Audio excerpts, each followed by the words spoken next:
And we are live. How's everybody doing tonight? My name is Anthony Brian Logan, and you're watching and/or listening to ABL Live. Thank you for joining me tonight. I had a little bit of a problem. I'm a little bit late, but I was here. The problem was I started a new stream. It's a long story. Basically, I had the wrong stream key, so I couldn't stream. But now I fixed the stream key, and we are rocking and rolling. We got quite a few issues to discuss tonight, of course.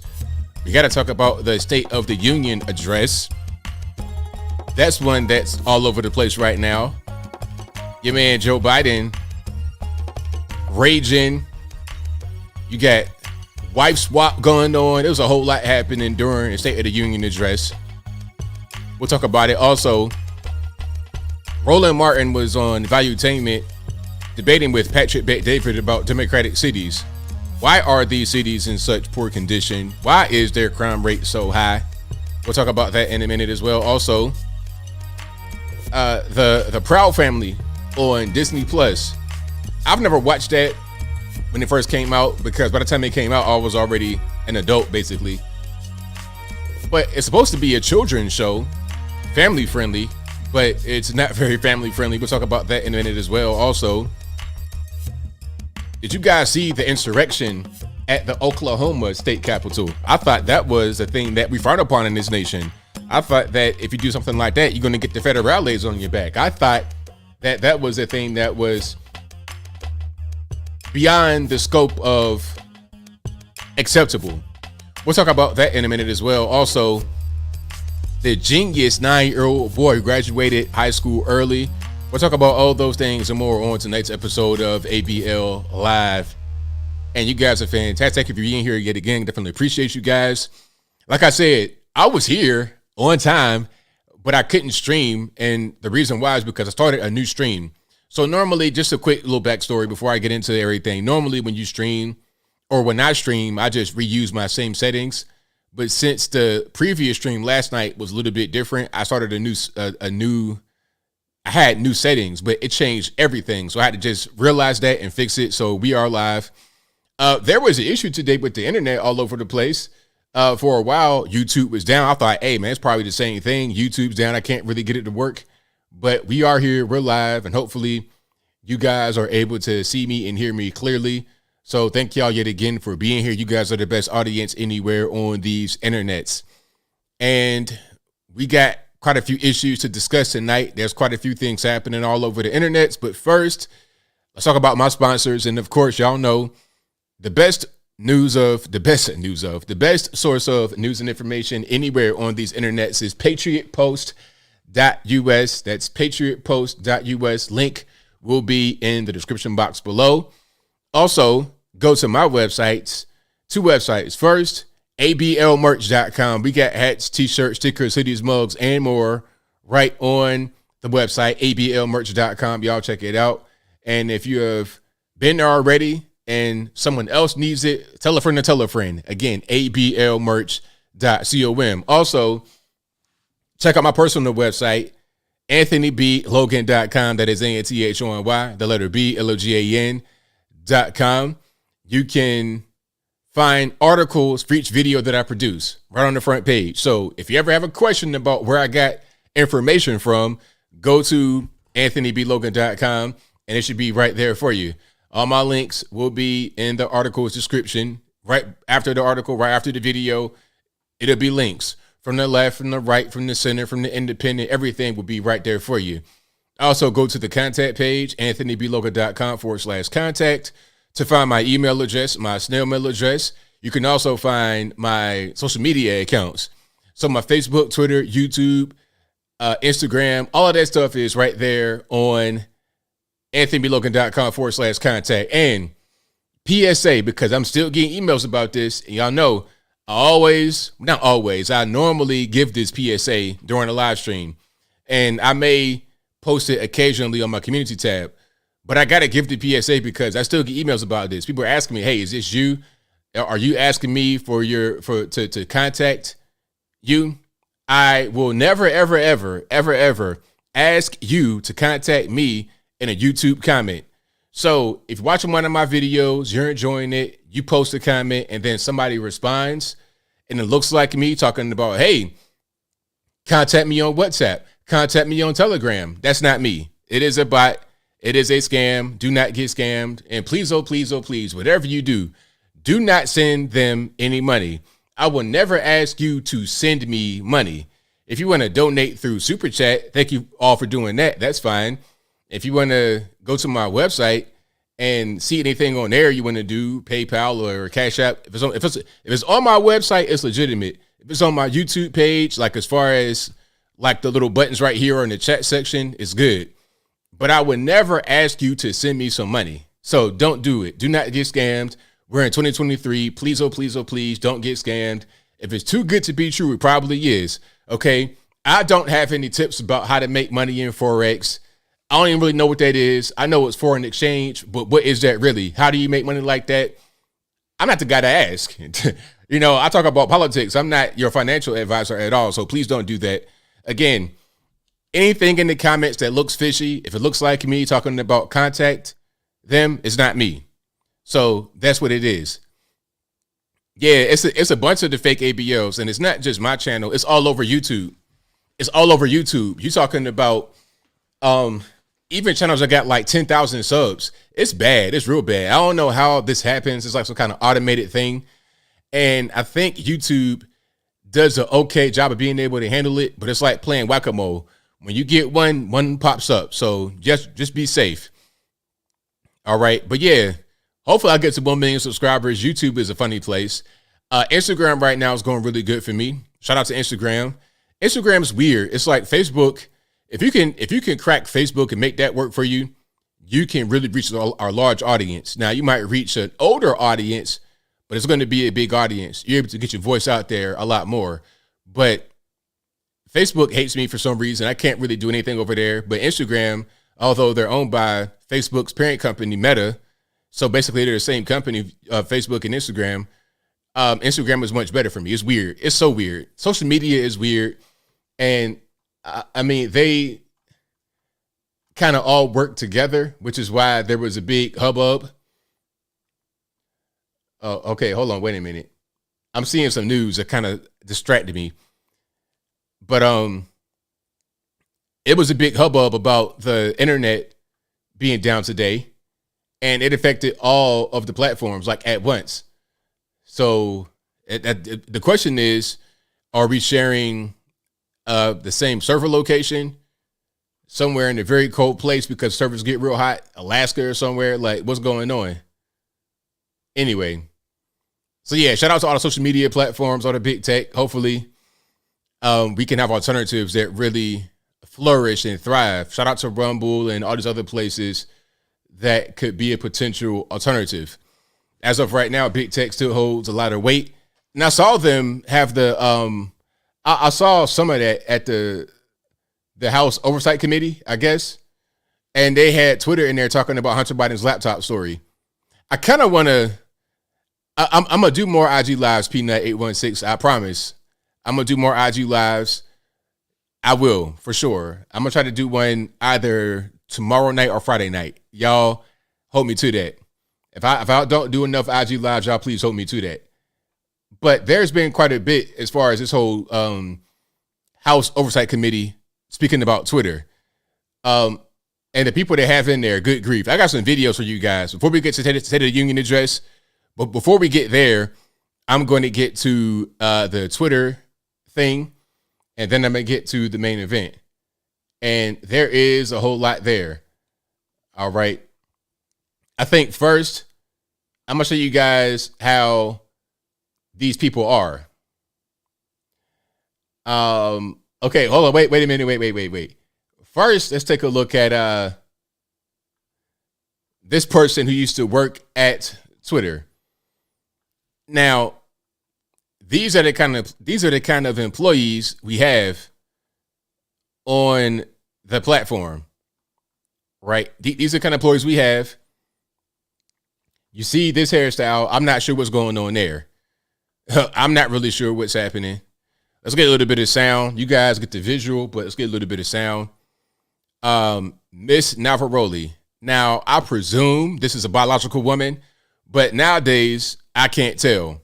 Nowadays, I cannot tell who is a biological woman and who's not. All right. But let's go ahead and hear what Miss Macaroni Ravioli says. Article that I was in, but it was a news article that I had read in which the former president said that he liked to send out his tweets like little missiles. To me, that sounded exactly like weaponization of a platform in his own words. And yet Twitter was not concerned. Article that I was in. I mean, weaponization of a platform, tweets like missiles. I mean, we're talking about words. We're talking about words. That's it. We're talking about words. Now, the words may be very impactful, but at a certain point, isn't that the purpose of language, to leave an impact? Do you just want to have constantly empty conversation or meaningless words? You want to have your words mean something. So why would that be considered weaponization? But that's what we're dealing with on big tech platforms. That's the kind of person that we are having to contend with. Now, here is another video. Well, I got quite a few videos. Here's AOC talking about the Hunter Biden, because this was the whole thing, right? They bring in Twitter to the House Oversight Committee. Current employees, I think, former employees, Vijaya Gadde, people like that were there. And remember, Vijaya Gadde was with, what's your man's name? Jack, the former CEO of Twitter. She was with him when he was on Rogan. Remember that? A while back, many years ago, she was with him there. Matter of fact, I think I'm going to cue that up right quick so you guys can get a refresher of who that person is. What's his name? I want to say Tim Apple or Tim Cook. That's not him. His name is Jack, and he was on Joe Rogan back in the day. This is like from I don't even know when. Hold on. This is 2000. When was this? 2019. So almost 4 years ago. Trying to engage in. Okay, so let's put up Tim Pool right quick. Shout out to Tim Pool. Oh, it wasn't. Nah, okay. Yeah, it was Jack. So let me just start over right quick. Jack from Twitter, formerly of Twitter, was with Vijaya Gadde back in 2019. They went on Joe Rogan. Tim Pool was there alongside Joe Rogan, and Tim Pool was asking questions to Jack. And when he would ask Jack a question, a lot of times, Jack Dorsey, thank you, Jack Dorsey. Thank y'all. But when Tim Pool would ask Jack Dorsey questions, a lot of times Vijaya Gadde would step in and answer. She's like the hatchet person, so to speak.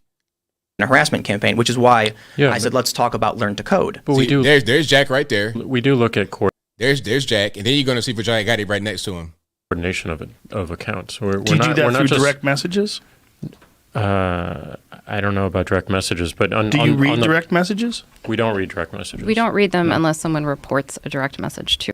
There you go, Vijaya Gadde. That's her right there. This was like throughout this whole interview, she was like a demon slayer. It was crazy. Her energy was crazy, like not in a good way. Basically, you have a pit bull. I guess that's good if you are on Twitter and you need somebody like that out there. But it's bad for conservatives when she's a pit bull against you. And that's pretty much what she was. Now, here she is almost 4 years later, speaking in front of the House Oversight Committee in Congress about Twitter. Now, let's put up the video right here from, it might have been today or yesterday. I think it was today. Defending free expression and maintaining the health of the platform required difficult judgment calls. Most applications of Twitter's rules were fact-intensive, subject to internal debate, and needed to be made very quickly. So you're reading this statement. You see what I mean? You're just reading this statement. This is like lawyery type of stuff. I mean, at a certain point, these hearings, I guess, can be good, but at the same time, there's a lot of dog and pony action going on here. Unnecessary stuff. We recognize that after applying our rules, we might learn that some of them did not work as we imagined and that we would need to update them. We always remained open to new information from our customers and critics regarding our policies and enforcement. At times, we also reverse course. For example, on October 14, 2020, the New York Post tweeted articles about Hunter Biden's laptop with embedded images that look like they may have been obtained through hacking. In 2018, how can you tell how an image is obtained by looking at it? How is it possible to ascertain that from looking at something? You need to have evidence of a hack to make that assertion. You can't just say, "Oh, that appears to be hacked." How do you know that? That's just nuts. We had developed a policy intended to prevent Twitter from becoming a dumping ground for hacked materials. We applied this policy to the New York Post tweets and blocked links to the articles embedding those source materials. So you think that you guys know more than a New York Post? You guys have a better eye for that kind of thing, other than one of the oldest papers in the entire country? You're talking about something from the 18. You think they're going to put stuff that was stolen? Like, they're going to do their due diligence to see how these things were obtained. They're going to go through all of that. They got lawyers on deck. They got researchers on deck. They got tech people on deck. They got all that. So you think over at Twitter, you guys know more than New York Post?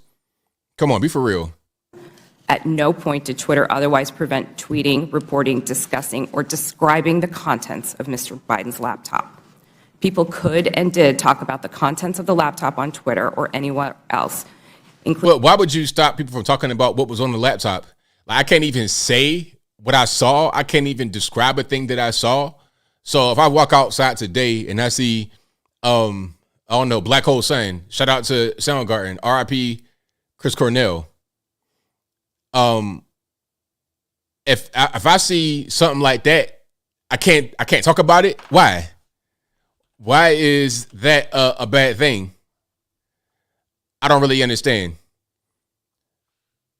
Including other much larger platforms, but they were prevented from sharing the primary documents on Twitter. Still, over the course of that day, it became clear that Twitter had not fully appreciated the impact of that policy on free press and others. As Mr. Dorsey testified before Congress on multiple occasions, Twitter changed its policy within 24 hours and admitted its initial action was wrong. This policy revision immediately allowed people to tweet the original articles with the embedded source materials. Relying on its long-standing practice not to retroactively apply new policies, Twitter informed the New York Post that it could immediately begin tweeting when it deleted the original tweets, which would have freed them to retweet the same content again.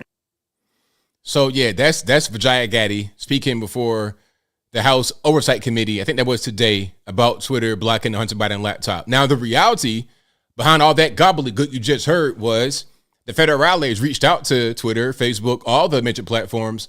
Mark Zuckerberg said that the feds reached out to them. He said this on camera in, I think, Congress. He said it.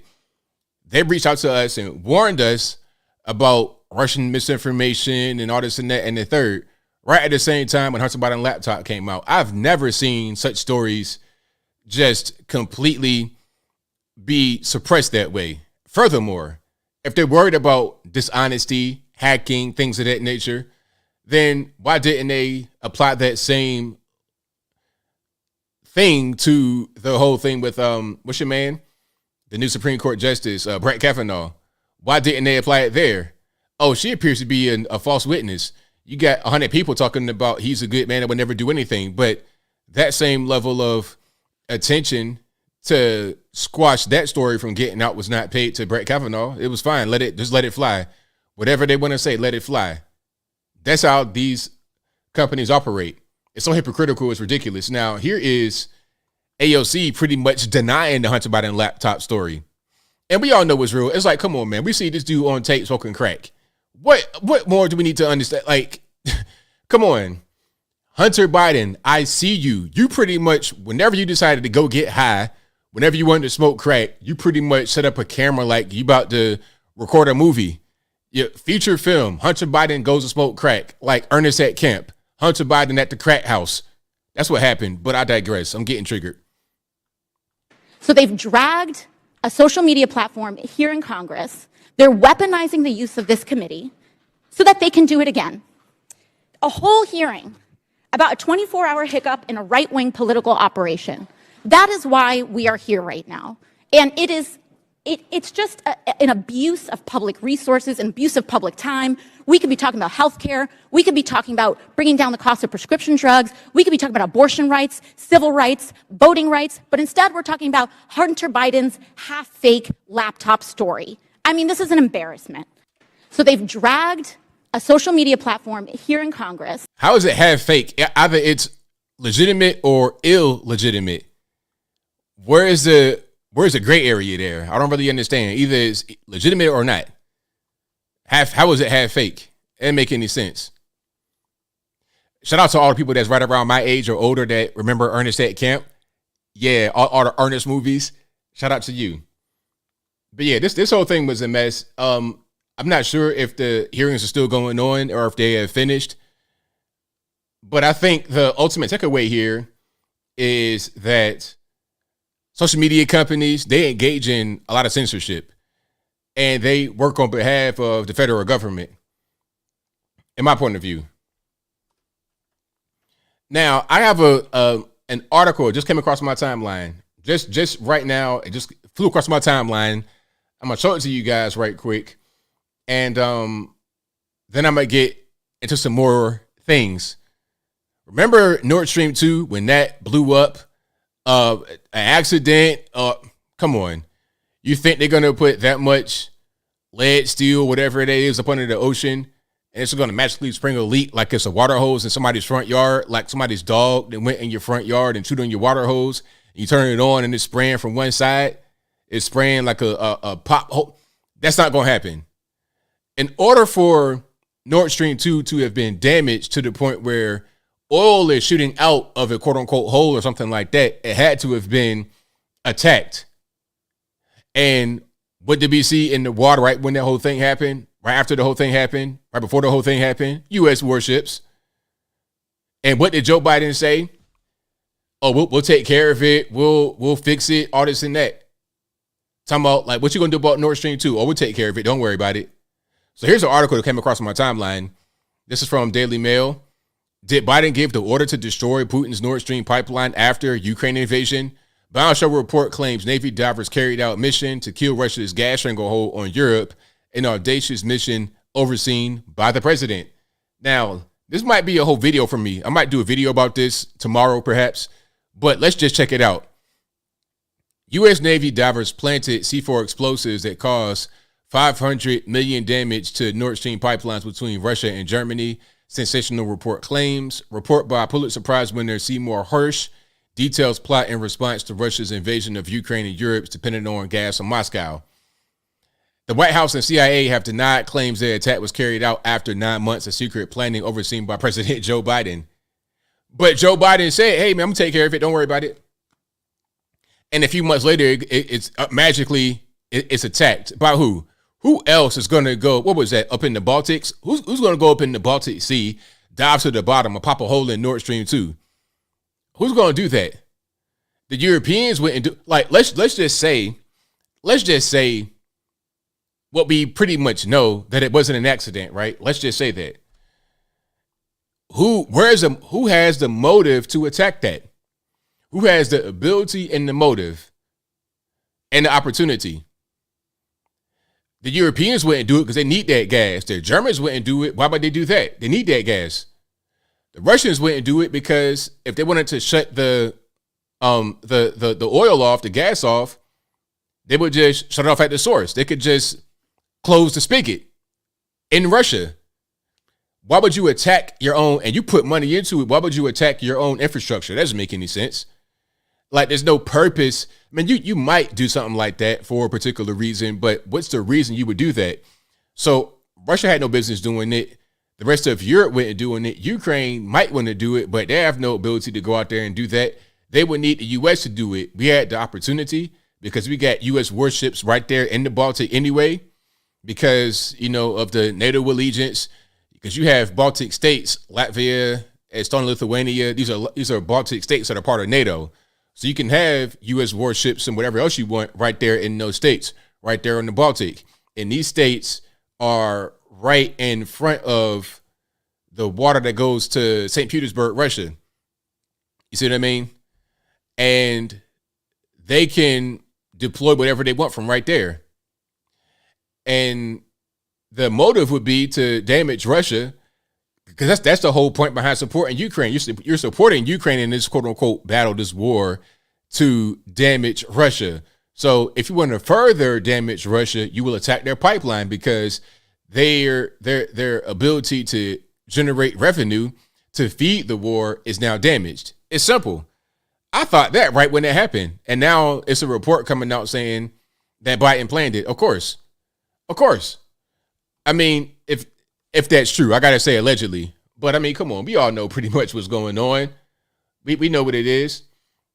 All right. So here's a graphic, actually. Let's look at the graphic. Check it out. How U.S. allegedly bombed Nord Stream pipelines. Step number 1. June 2022, U.S. Navy divers plant remote-controlled C4 on pipelines. Step 2, Norwegian surveillance plane drops sonar buoy onto the surface of the Baltic Sea. 3, buoy emit sequence of unique low-frequency tonal sounds. 4, sensors on C4 detect the signals and detonate explosives. So there you have it. That's how the whole thing allegedly happened. And it makes sense. Man, this is like some Call of Duty stuff right here. This is Call of Duty, Rainbow Six Siege. This is crazy. But, you know, these video games and movies and whatnot, they come from a real place. And there's more I'll get to. See, look, here's a map right here I was talking about. Okay, so Latvia, Estonia, Lithuania, you have all these countries right here. These are, and Russia's right there, right to the right-hand side of it. And these are all Baltic states. This is the Baltic Sea right here. And you see, you got Finland, Estonia. It's like a passage right there. And if you go all the way into that passage, that's St. Petersburg, Russia. All right. And the pipeline came from that particular area on out through the Baltic and then to Germany. Lutman, Germany, and right next to Poland. So I'm sure Poland might need some of that gas. Germany needs the gas. It's Europe. It gets cold. You're going to need that. So Europe has some reason to do it. Germany, Poland, they wouldn't do that. Russia wouldn't do that. The Baltic states have no ability to do that. No real means. No, you know, they can't really do anything. So who else would do it? Now, hard to tell. It's clear what happened here. But we'll get to, I might do a video about that actually, because that's pretty crazy. Now, we have more things to discuss. And if you like what you're hearing so far, please give the video a thumbs up. Like the video, share the video, do all that good stuff. And I'm going to get to the State of the Union address in a little while. So y'all please hang tight. Can we get to the woke Proud family just for a quick second? Now, I'm not sure if you guys are old enough or young enough or whatever to have seen the Proud Family as children. Because when the Proud Family came out, and if you guys don't know, if you didn't see the video, the Proud Family, it's a children's show or a family-friendly show on the Disney Channel. When it first came out, it was on Disney, and now it's on Disney Plus. It came out in 2001 and ran into 2005. It's a black family, and you know it's a black-centered show. Like a black sitcom, but animated. And from what I heard, it was a good show. I never watched it. Again, I was already an adult when it came out, basically, like at the end of high school and college. I'm like 18, 19 when it came out. So, but I heard it was a good show. Family friendly, people enjoyed it, kids enjoyed it. But now, like everything else, it's become woke. And you know what's going on with all this stuff becoming woke? It's not just because there's an agenda. Now, notice, I didn't say that there's not an agenda. There is an agenda, but it's not just because there's an agenda. It's because the people that are the writers of this show, the showrunners, these people have been brainwashed themselves. These people have gone through 12 years, K through 12, undergrad, postgrad, all of that. So by the time they get done, you got a full-blown, stomp-down, stone-cold Antifa member, basically. But they have some skills. They have the ability to write, the ability to create shows, the ability to do certain things, the ability to go out there and work and make a living.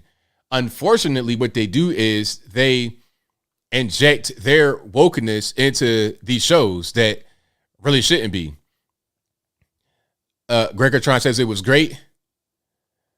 Hey, yeah, I heard it was good. But now, not so much. Now, here is, I got a couple of things I want to show you guys. I'm going to play some audio or a little bit of the videos. I don't want to get striked, but I'm going to play this whole thing with the video. Now, here's one of the showrunners talking about her intentions behind the show's programming. Let's check it out. It's like, I love Disney's content. I grew up watching, all of the classics. They have been a huge, informative part of my life. But at the same time, I worked at small studios most of my career, and I'd heard, you hear whispers. I'd heard things like, oh, they won't let you show this at a Disney show. And I'm like, okay. So I was a little sus when I started. But then my experience was bafflingly the opposite of what I had heard on my little pocket of Proud Family Disney TVA. The showrunners were super welcoming. Meredith Roberts and our leadership over there has been so welcoming to my not at all secret gay agenda. And so, one more time, if you didn't hear it, if you just kind of bypass that part. Meredith Roberts and our leadership over there has been so welcoming to my not at all secret gay agenda. And so the team over there at Proud Family at Disney Plus are very welcoming to the not so secret gay agenda. She says it right here. At one point, when I would say something like that, when we say things like that, oh, you guys are just conspiracy theorists. You hate LGBT people. You're a homophobe, all this and that and the third. There's no agenda. There's just proud people, proud of who they are. She's saying it right here, right on TV, not even trying to hide it anymore.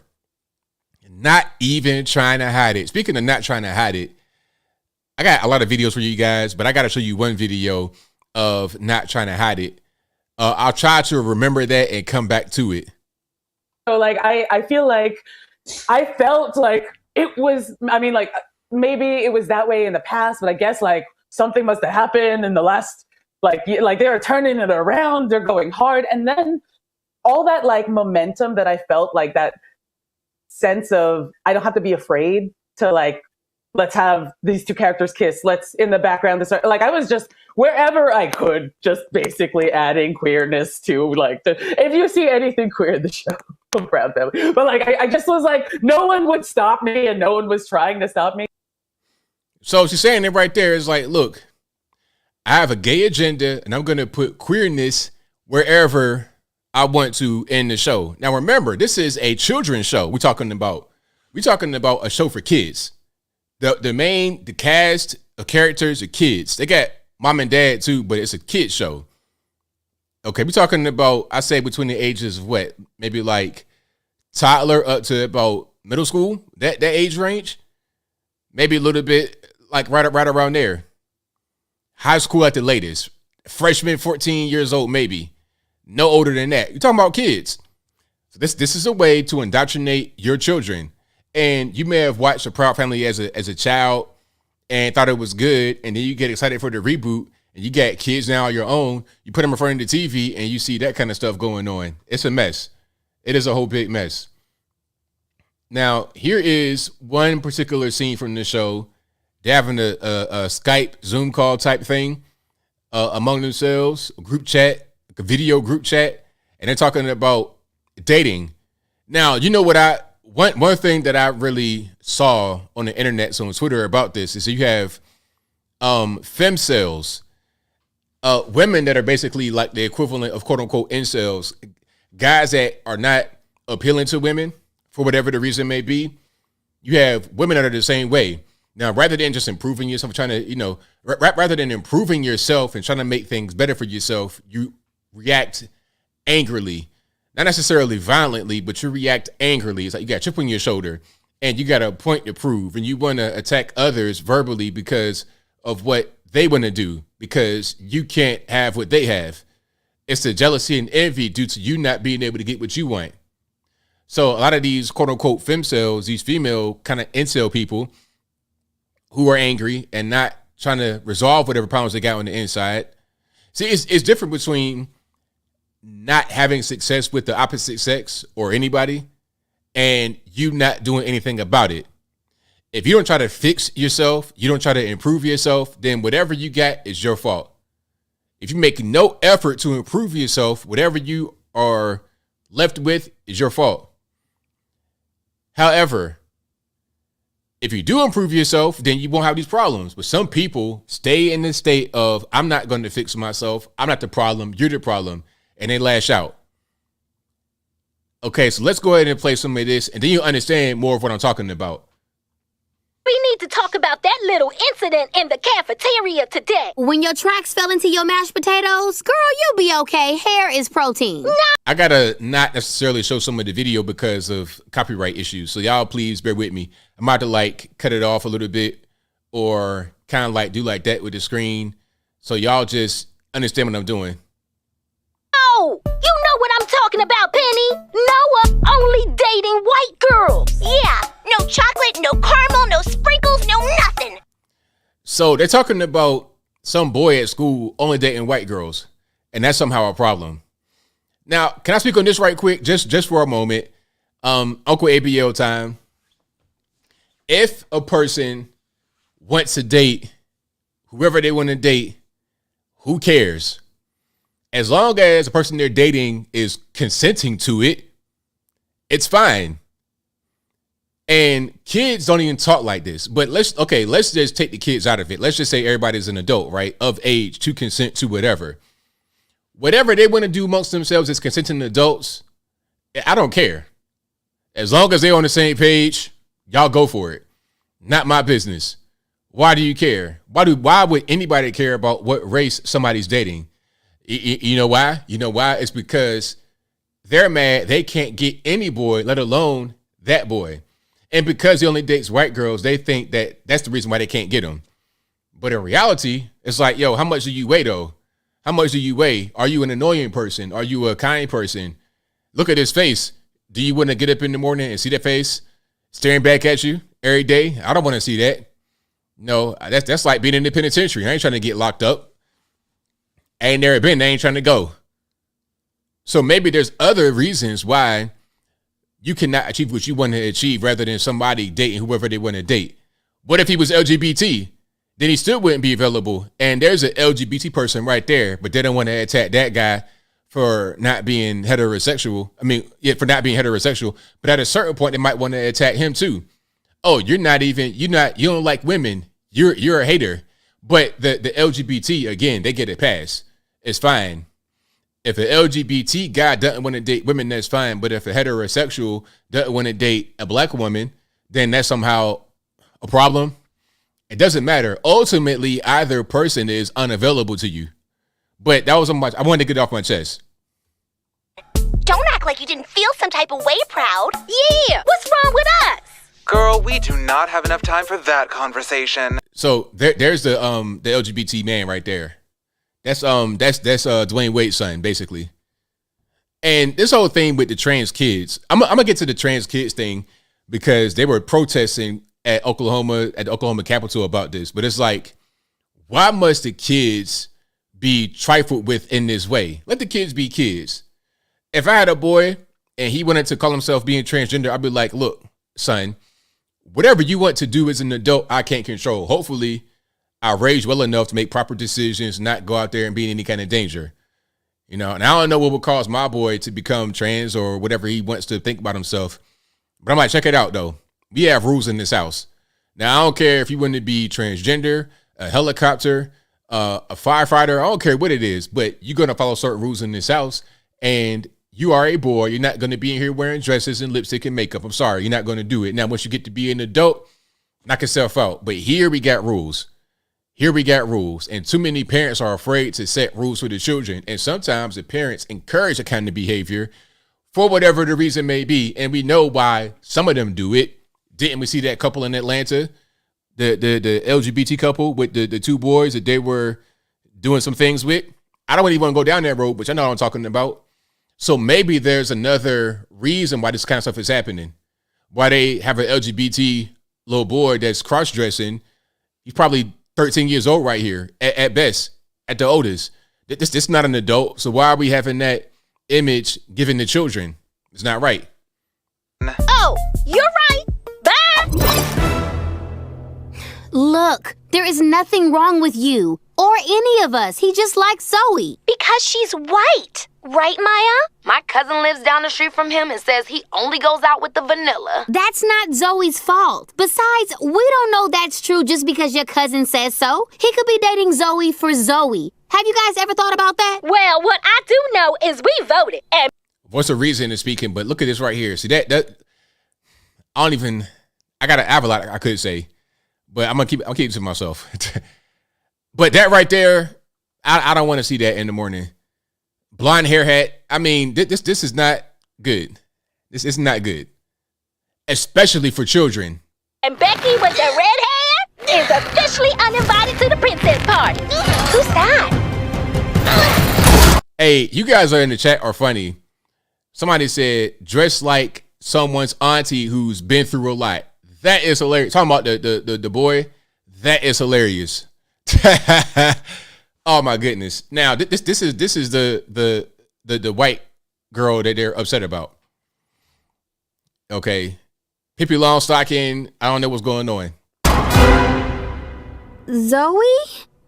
Yep, Becky with the red hair. And This is like Black Girl 23 to 27 Twitter. But they're trying to impose, they're trying to impose their worldview onto these children's characters. Now, the writers behind this kind of stuff probably eat Oreos for breakfast, lunch, dinner, wash it down with a whole yoo-hoo, just disgusting diet, disgusting behavior, messed up mentality, crazy, ridiculous. And they put all of that into this kind of stuff because they go out and seek employment in these arenas. This is the reason why your teachers are like this as well. I'm going to come back here. I got us another video that I wanted to get to. But yeah, that's the Proud family. There's more clips, of course. I think I have those on my website, anthonyblogan.com. Shameless plug. Y'all check it out there if you really want to see it. And I think it's on Disney Plus. So if you want to just see an episode for yourself and don't just take my word for it, go ahead and watch it. Now, I don't advise you put your kids right there in front of it because they're going to be confused. Mommy, what's going on with that boy with the deep voice? But it looks like he's dressed like he's about to go, he's about to go be a strong Black independent woman. What's going on with that? They're going to be confused. So I don't recommend you put that in front of your kids. All right. But if you like what you're hearing thus far, please give the video a thumbs up, like the video, share the video, do all of that good stuff. That'll help me out tremendously. Yeah, Ren and Stimpy was an amazing show back in the day. That was really, really. I just enjoy, the fun times. Times where things were much more simple. Things were so much more simple, and it wasn't so much just nonsense going on. I really enjoy those times. All right, hold on. Let me get to some more here. And you guys are great. Thank you for being here. There was one video I wanted to show. Oh, Megan Rapinoe. So Megan Rapinoe, you guys know this is the this is like the face of everything woke, LGBT. And if you don't know who she is, really, she is, I think, the captain of the U.S. women's national soccer team. And by the way, this particular team got beat by a group of high school boys. High school boys that got beat by them. You're the best soccer players in the country, and you're adults getting beat by high school boys. That tells you there's a performance gap between men and women. They act like it's not, but it is. They act like you're supposed to be in the WNBA getting paid LeBron James money. But how are you going to get paid LeBron James money when you can't even really dunk the basketball properly? You're 6'9" and are struggling to dunk. I don't want to see that at all. Okay, there's a skill difference between men and women physically. It is what it is. We do certain things better than they do and vice versa. And that's just reality. People want to call themselves trans and whatever. Okay, that's fine. Call yourself whatever you want to call yourself. But I know a duck when I see it quacking. Anyway, Megan Rapinoe right here. Check it out. This video is obviously a commercial. What's up, y'all? Megan here. About to head to get my booster. going in. Just try to relax your shoulders. Okay? Boop.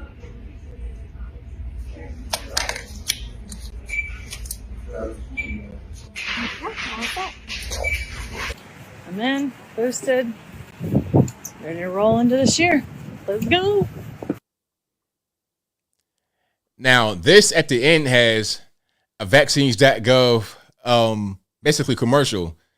Go to vaccines.gov, check your eligibility, and schedule an appointment today. Brought to you by Pfizer. Now, that could have been somebody editing that, but I think that probably was there already. And even if it wasn't there, it was a commercial. Basically, get your booster shot. That's what it was. Oh, there was an actual legitimate Pfizer commercial. That appeared to be a Pfizer commercial, but there was an actual legitimate Pfizer commercial with some people you may recognize. Like, I think Questlove, a bunch of people, Pink, all these music people were in the commercial. Now, I'm going to see if I can find that video right quick. And if you like what you're hearing, of course, you know what to do. Please give the video a thumbs up. We're going to get to State of the Union address in a minute. There's quite a bit to discuss there. There's a lot to discuss. I mean, we can unpack that particular thing for a very long time. A very long time. All right, but I wanted to get to one particular video here. Oh, here we go. Here is the Pfizer commercial featuring quite a few people that you may recognize. Let's check it out. And, you know, I think that you probably shouldn't be able to have drug commercials on TV because they don't do that all over the world. They don't do that in Europe, as far as I know, but only in America can you have a drug commercial on television. If they could get away with it and not have a big public outcry, they would advertise fentanyl on television because it is Big Pharma creation. If you didn't know that came from Big Pharma, and now it's killing Americans by the tens of thousands every single year. If this were the real COVID-19, I would be in real trouble because I have asthma. And I have depression. I have diabetes. Let's pause for a minute. Is that Michael Phelps? Do you think Michael Phelps has any comorbidities? Depression? How is getting vaccinated going to help you prevent from getting the bug because you got depression? What's that got to do with the virus? Like, what? They kind of like slipped that in there. Okay. They just slipped that in there. Depression. This is like peak athlete. He has no comorbidities, no reason to even be worried about the bug at all, let alone getting a shot. Depression? What's that got to do with being a comorbidity? And I have depression. I have diabetes. And I struggle with my weight. For us, COVID is a whole different... I'm just fat, man. That's all. Ballgame. In fact, you could be one of almost 200 million Americans with a high risk factor. 200 million Americans. There's only about 345 million of us. So you're talking about, what, 60% of the country has some kind of comorbidity? Is that right? Okay. It makes COVID even riskier. Which is why you need to be ready and have a plan. Other risk factors, including heart disease or being inactive. Even being over 50 or being a smoker can put you at serious risk. Could that be you? Find out. Go to NoPlanGood.com and know your risk factors. Then make a plan. Because if you get COVID on top of asthma, like I did, the last thing you want to do is wait and see. Be ready, have a plan. And ask your doctor about treatment options that may help. So brought to you by Pfizer. That's a legitimate commercial brought to you by Pfizer right there. So they literally like have commercials making a bunch of money and they're making money hand over fist.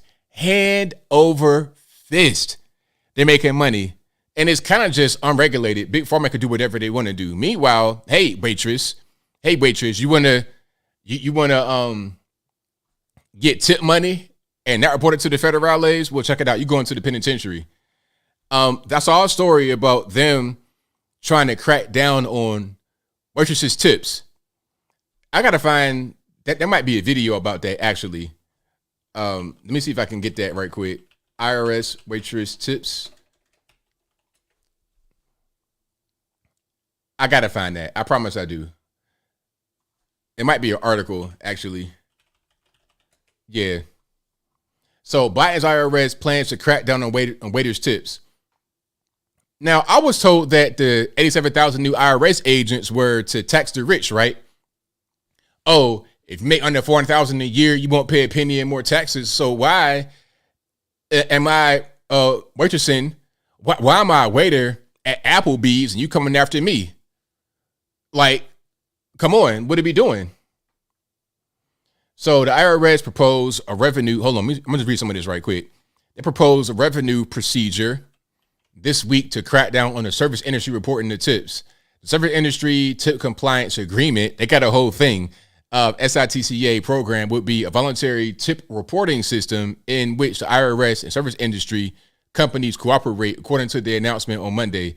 As part of the proposal, the IRS will give the public until early May to provide feedback on the program before implementing it. The 87,000 new IRS agents that you promised would only target the rich, tweeted Mike Pollux, the federal affairs manager, America's Tax Reform. So according to the IRS, the program would seek to improve tip reporting compliance, reduce administrative burdens, and provide more transparency and certainty to taxpayers. Okay. I'm going to see if I can read what's going on here. Among the program's features, the agency lists monitoring of employer compliance based on actual annual tip revenue and charge tip data from an employer's point of sale system and allowance for adjustments in tipping practices from year to year. So basically, they're going to look at the average of what you should be reporting per employee. And if you happen to be low, then they're going to give you an audit. They were like, hey, man, you only reported X amount of money in tips. You're about 30% short. So where's the rest of the money? Are you underperforming? Are you not very good? They might investigate you. They might send somebody in there and be a secret shopper or a secret diner and see if you are doing very well, having good service. And if you're determined to have good service, they might just go ahead and say, hey, man, you keep skipping out on money. It's only about $5,000, but we need every bit of that $5,000. Meanwhile, Pfizer can inject you with whatever they want to inject you with and get money hand over fist and keep all that money. No federal income taxes. And that's fine. See, it's just kind of dumb. It's so dumb. Taxation, ridiculous. And then on top of that, if you steal, it's not even a big deal. I saw that this rapper named Baby Blue, he was involved in a $24 million PPP loan scam program. $24 million. He did 1 year in prison. And he was only going to do 20 months originally, but he got out because of Donald Trump's First Step Act. Yes, he did. But even if not for that, he still would have only done less than 2 years. But he got out in 1 year. Restitution, you got to pay restitution, but he still, look. So he still owes $1 million restitution, but the whole thing was $24 million. So it's like, okay, I'm working hard at Applebee's, making a little bit of money. I'm a single mom. I got kids. And y'all trying to collect my little bit of extra tip money I don't report to the IRS. Meanwhile, I can just steal millions from the federal government, do 1 year in the penitentiary, and only pay $1 million back. Hey, man, you can't make it up. Can't make it up. I promise you can't. You might as well go ahead and steal. I'm not saying do that, obviously. Anybody out there listening, don't steal. Don't be a criminal. But it's like when you embolden criminals, when you say that's the way to go, then that's what happens.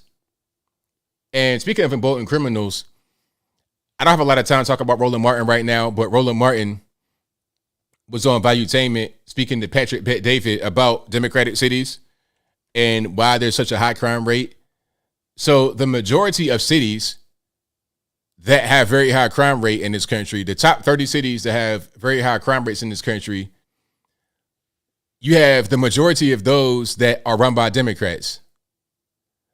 Out of 30, you have 27 that are run by Democrats. Only 3 are not run by Democrats out of the top 30.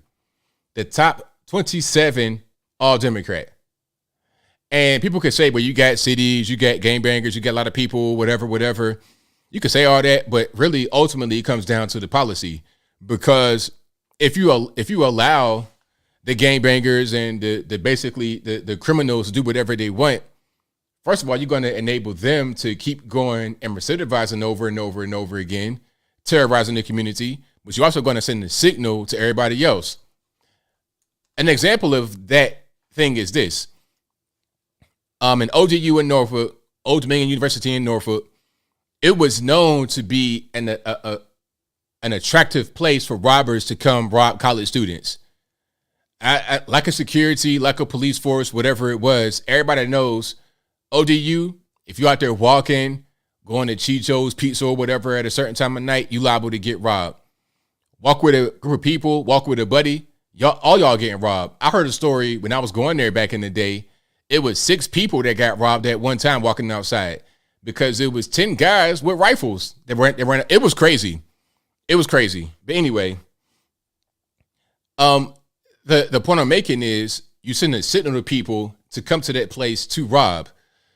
When they caught some guys that were involved in some of the campus robberies or off-campus robberies, guys were from all over the state. You had guys coming from Emporia, guys coming from North Carolina. I'm talking about miles and miles away to go right there to rob you and your kids at ODU's campus. That's what happens. And just like the homeless problem, they keep talking about, oh, we got to do something to feed the homeless and fix the homeless problem in California and Seattle and Portland, Oregon. But the more you do, the worse it gets. You try to build these low income housing projects and whatever they want to, tent cities, other kind of nonsense like that. The more of those you build, the more you're going to attract. You're going to have some guy from Podunk Nowhere, USA, who's going to travel out there to be homeless, to smoke crack and to shoot meth or whatever they want to do. That's what's going to happen. Okay? From all over the country, go right there to be homeless. It's never going to rain. It's plenty of drugs. I get plenty of money. I get food, whatever. I'm good. They will travel for that. So the more you give them, the worse it gets. Again, it's policy. It's simply policy that's going to make one city more dangerous, another city less dangerous. It could be the same demographics. It could be same everything, but ultimately the policy will make one worse than the other. Roland Martin was talking about, oh, Mississippi's a broke state. Why is that? Look, Maryland is probably the richest state, at least per capita, in the USA. Maryland, because of all the federal money, whatever. But Baltimore is like walking into a war zone. You ever been to Baltimore, East-West Baltimore? I mean, you stepped into the pits of hell, quite literally. You have stepped into a war zone. Do not go out there at a certain time of night. Bulletproof vest, please. Weapon, please. But Maryland's a very rich state. Why is Baltimore like that? Policy. It's simple. It is so simple. But I digress. I'm gonna get off of that topic and then I'll move forward. I'm gonna get to the genius 9-year-old boy, and then I'm gonna get State of the Union address, and then we keep on going from there. Well, while many now, I want to show this story because this is what you need. You need 2 parents in the house, good family. You need all of this to raise children properly.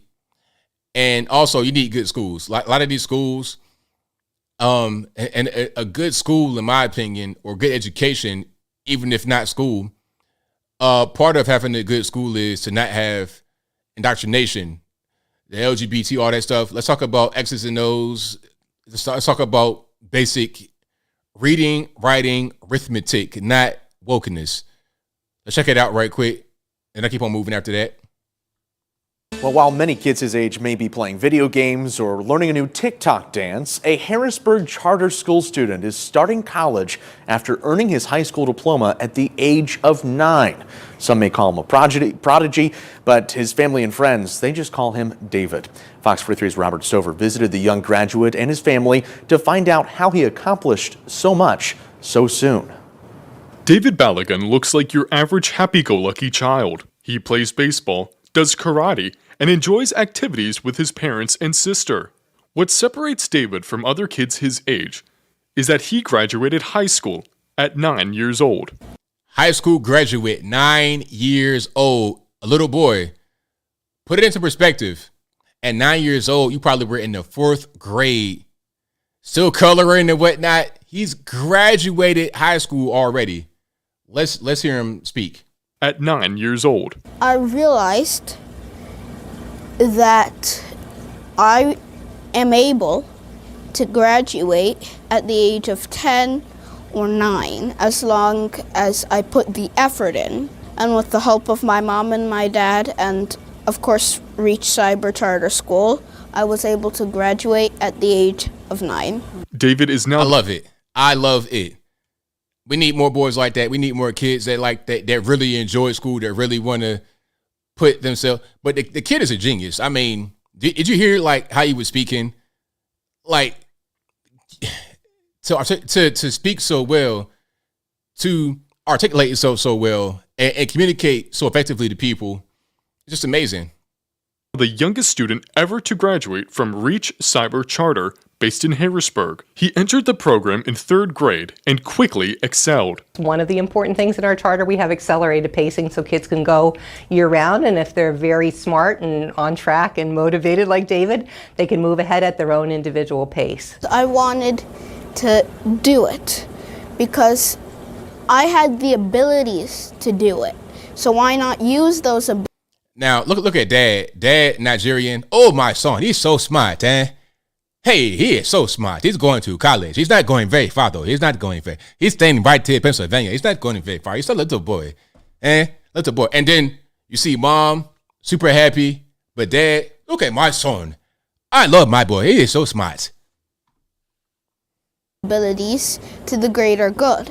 Prior to receiving his graduation certificate, David was awarded the 2022 Distinguished Student Award from the Pennsylvania Association of Gifted Education. He's also a member of Mensa, the largest high IQ society in the world. He's been extremely curious about knowing many things, and this had prepared him. The word proud is not enough at all for that. David will receive his official diploma in June with the other graduates. He's already begun taking college-level courses and is considering a career in either... A college ID is a little boy. College ID is crazy. Engineering, chemistry, or software development. I hope that I can use this opportunity to show that I'm not the only... You're going to be doctor, my son. You're going to be doctor. In Nigeria, you can be a doctor. You can do whatever you want, my son.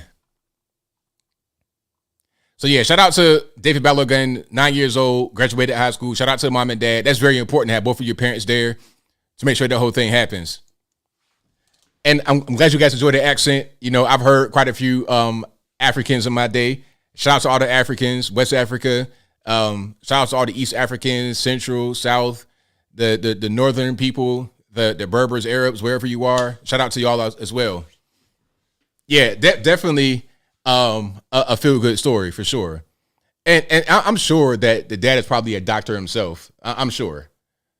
I can pretty much almost guarantee you he's something like that over here. So you got a good stock you come from. That's important as well. Okay. If your dad was like just a bum or something like that, it's going to be hard to overcome that. You got to have good parents that pour into you, and you can take that and benefit from it. Because even a lot of really smart kids, they come from bad households and they can't really succeed that way. You know? Excuse me. But if you like what you're hearing so far, please give the video a thumbs up, like the video, share the video, do all that good stuff. I could do all accents. I can do Jamaican accent because I had a friend of mine from Jamaica. He taught me like certain words. I had a Puerto Rican homie. I got all kind of accents I can do. And you guys may or may not know. I might have already told you guys, but do you know who Jay Farrow is? He was on SNL for a while. He was very good with impressions. I went to high school with him. I didn't know Jay Farrow, but I would see him around. I'm older than him. I was like 2 or 3 grades above him, but I would see him. So yeah, Jay Farrow, like the Egyptian Pharaoh, Jay Farrow, yeah, he was on SNL. Went to the same high school, the same time, but I was older than him, so I never had any type of any classes with him. But yeah, that's just part of what we do in Virginia, just joking and just doing stuff like that. Have just comedy. An Irish accent. I can almost do an Irish accent, but it cuts too much. I can't even really do it without cussing. But yeah, we're going to go ahead and move forward. I might do some more accents later. Let's move forward and talk about State of the Union address, main event, of course. This was a mess. It was a mess. A lot of stuff happened. Biden tried to emulate Trump a little bit here. Trump's 2016 speech talking about, we're not going to be made in China anymore, made in America, all this and that. It was crazy. It's like, since when did Joe Biden become this made in America, America first type guy? I never heard that from him before. Okay. That is just, it kind of rubbed me the wrong way a little bit. Let's go ahead and, before we get to that, matter of fact, let's go ahead and get into it. I got a bunch of videos I could show you guys. I don't want to keep you too long. I'm going to just go ahead and load my videos up. And in the meantime, if you like what you're hearing so far, y'all, please give the video a thumbs up. Like the video, share the video, do all that good stuff. That'll help me out tremendously. And also, shout out to Sarah Huckabee Sanders for the rebuttal. That was a very good rebuttal. And let's see. I got the Irishy beard. Hey, I told y'all my great-grandfather was mixed black and Irish. For real, like, seriously. When I was in West Virginia recently, at grandma's house, they pulling out pictures. And they pulled out a picture of my 2 times great-grandfather, a white man, like straight looking like Conor McGregor. It's like, yo, who's that white man? My uncle died laughing. My grandma was like, oh, he's not white, he's Irish. I'm like, grandma, that mean he white. that man is white as snow. Everybody, most African Americans get that type of, the white man in the family tree. That's just part of it. If they say they don't, they are a liar.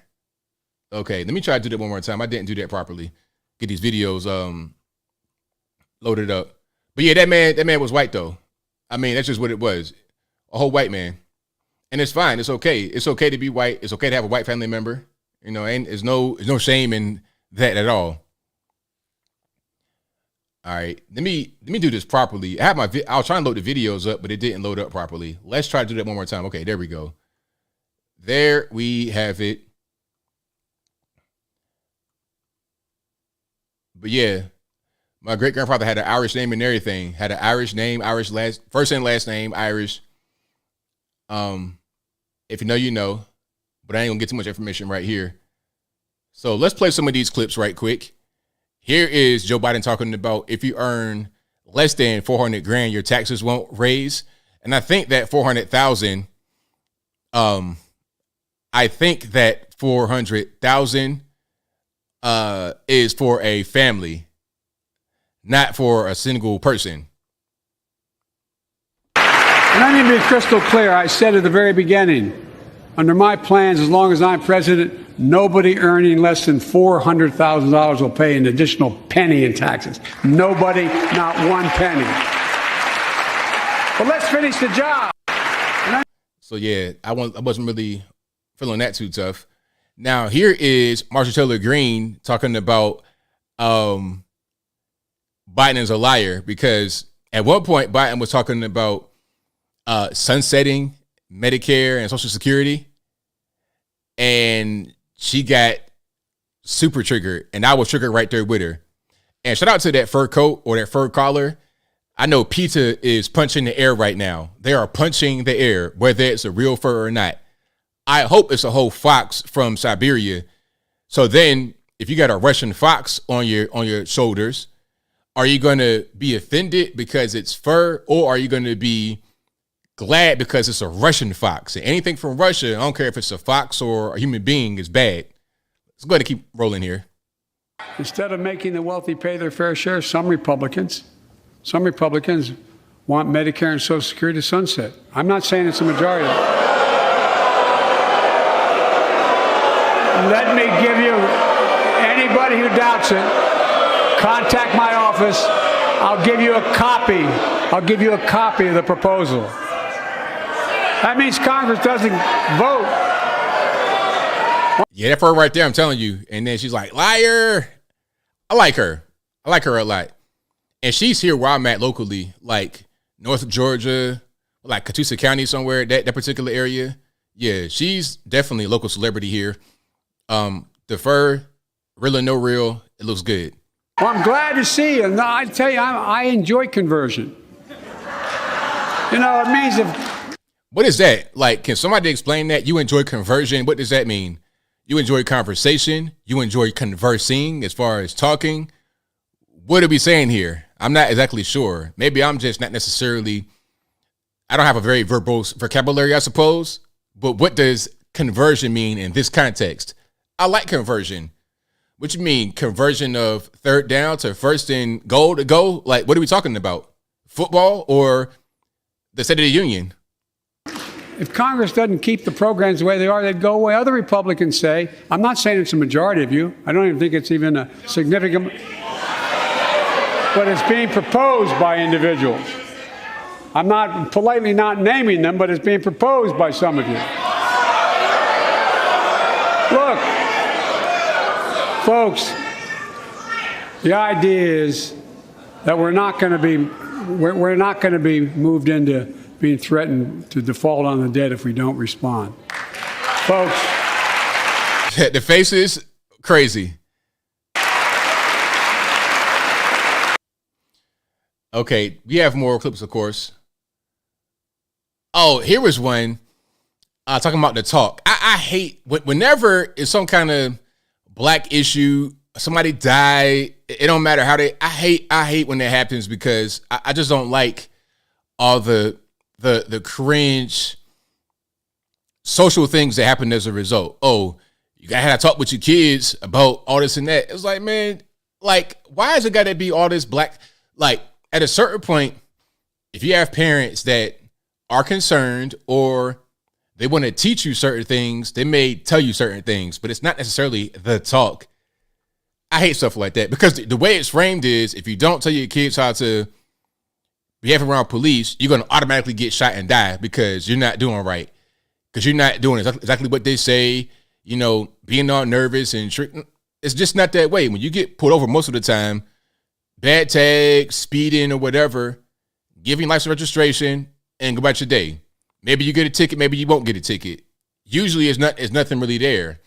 Unless you want to start acting crazy, pulling out guns, trying to run away, acting the fool. Basic stuff that you shouldn't do with anybody, let alone a police officer. This is common sense. Most of us in here have never had to have the talk that brown and black parents have had to have with their children. Bo, Hunter, Ashley, my children.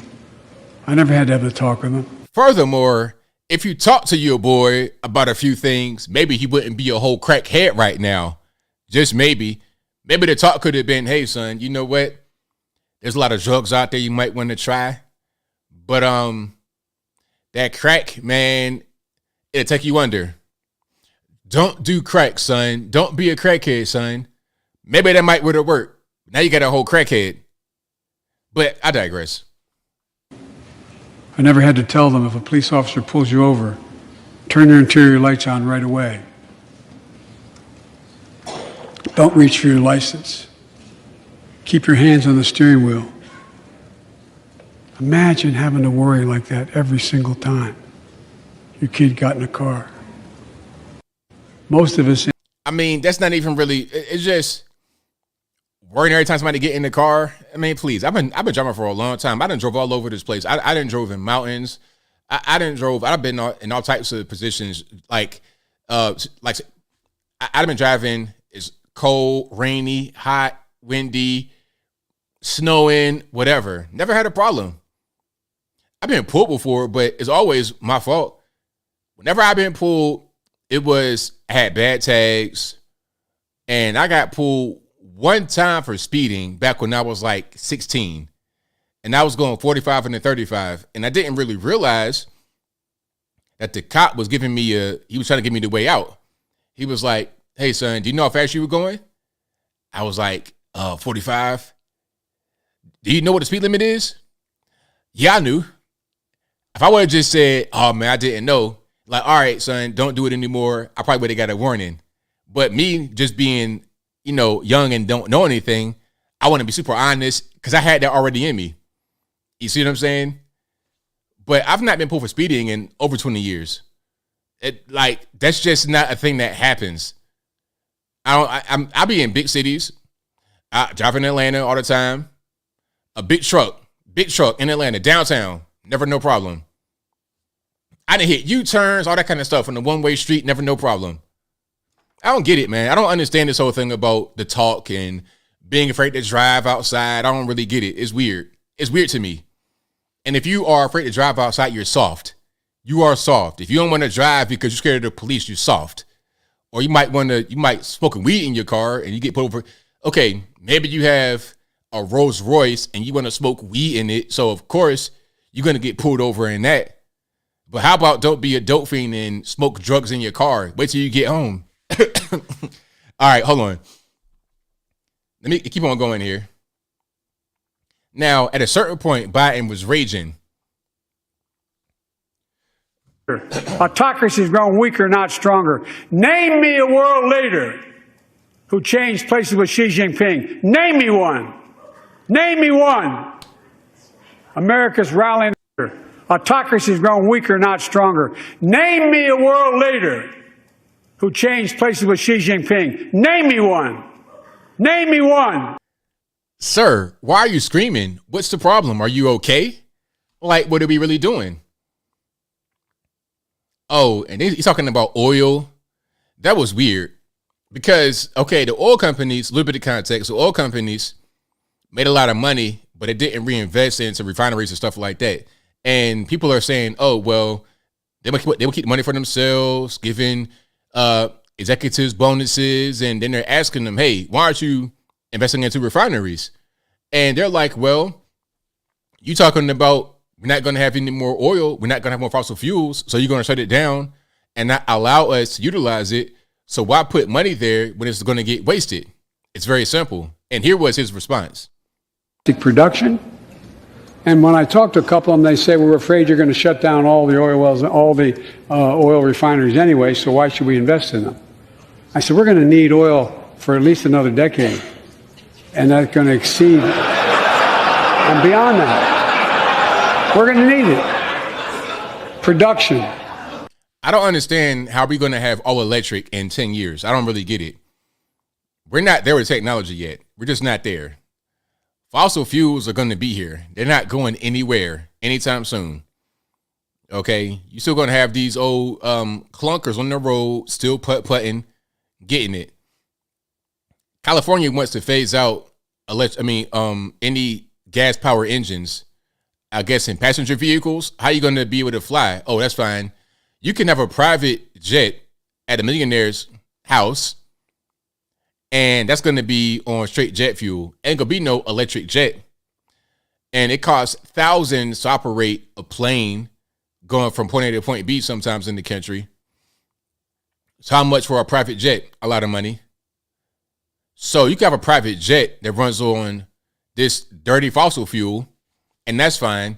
But if you're a regular normie living off the hills, living like in the valley or whatever, not up in the sky with the elites, you got to just try to figure out a way to make it happen. Get you a Tesla with a busted battery that you can't afford to replace.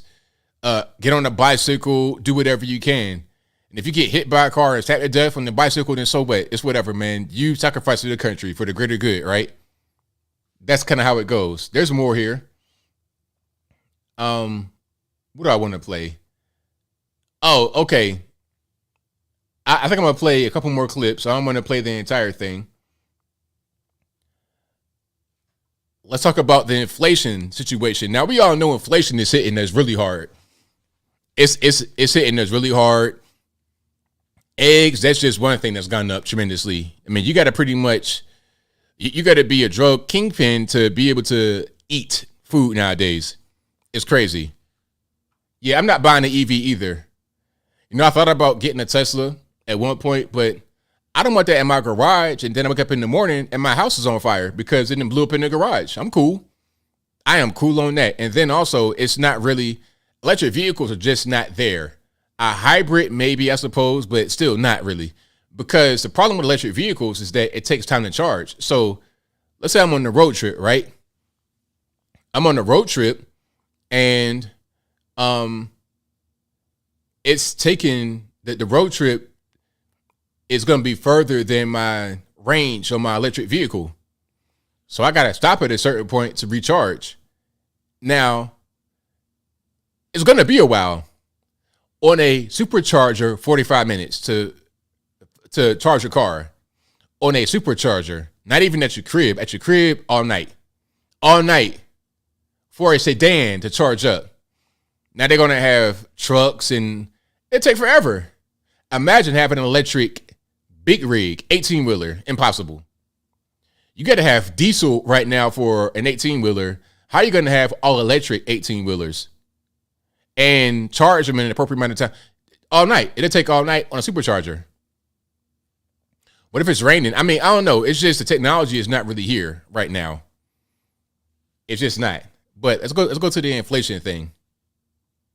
Disrupted our supply chains, and Putin's unfair and brutal war in Ukraine disrupted energy supplies as well as food supplies, blocking all that grain in Ukraine. But we're better positioned than any country on earth right now. But we have more to do. But here at home, inflation is coming down. Here at home, gas prices are down $1.50 from their peak. Food inflation is coming down, not fast enough, but coming down. Inflation has fallen every month for the last 6 months, while take-home pay has gone up. Additionally, over the last 2 years, a record 10 million Americans applied to start new businesses. 10 million. And by the way,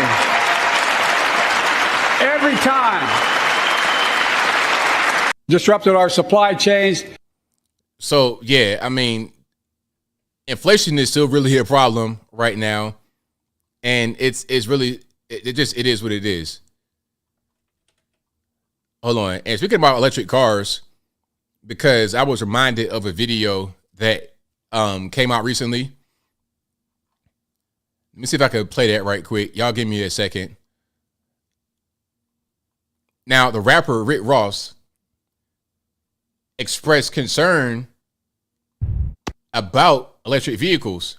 And his concern, people want to joke about it, but he had a legitimate concern. Let's check it out right quick. Hold on, let me get it. There we go. No, I won't have a smart. Well, I'm not gonna say I won't have a smart car, but I've never ridden in a Tesla. Never in my life. No smart car. I've never ridden in a Tesla, and the reason being is because I've always had in the back of my mind the government could tap into the brain of the car. Yeah.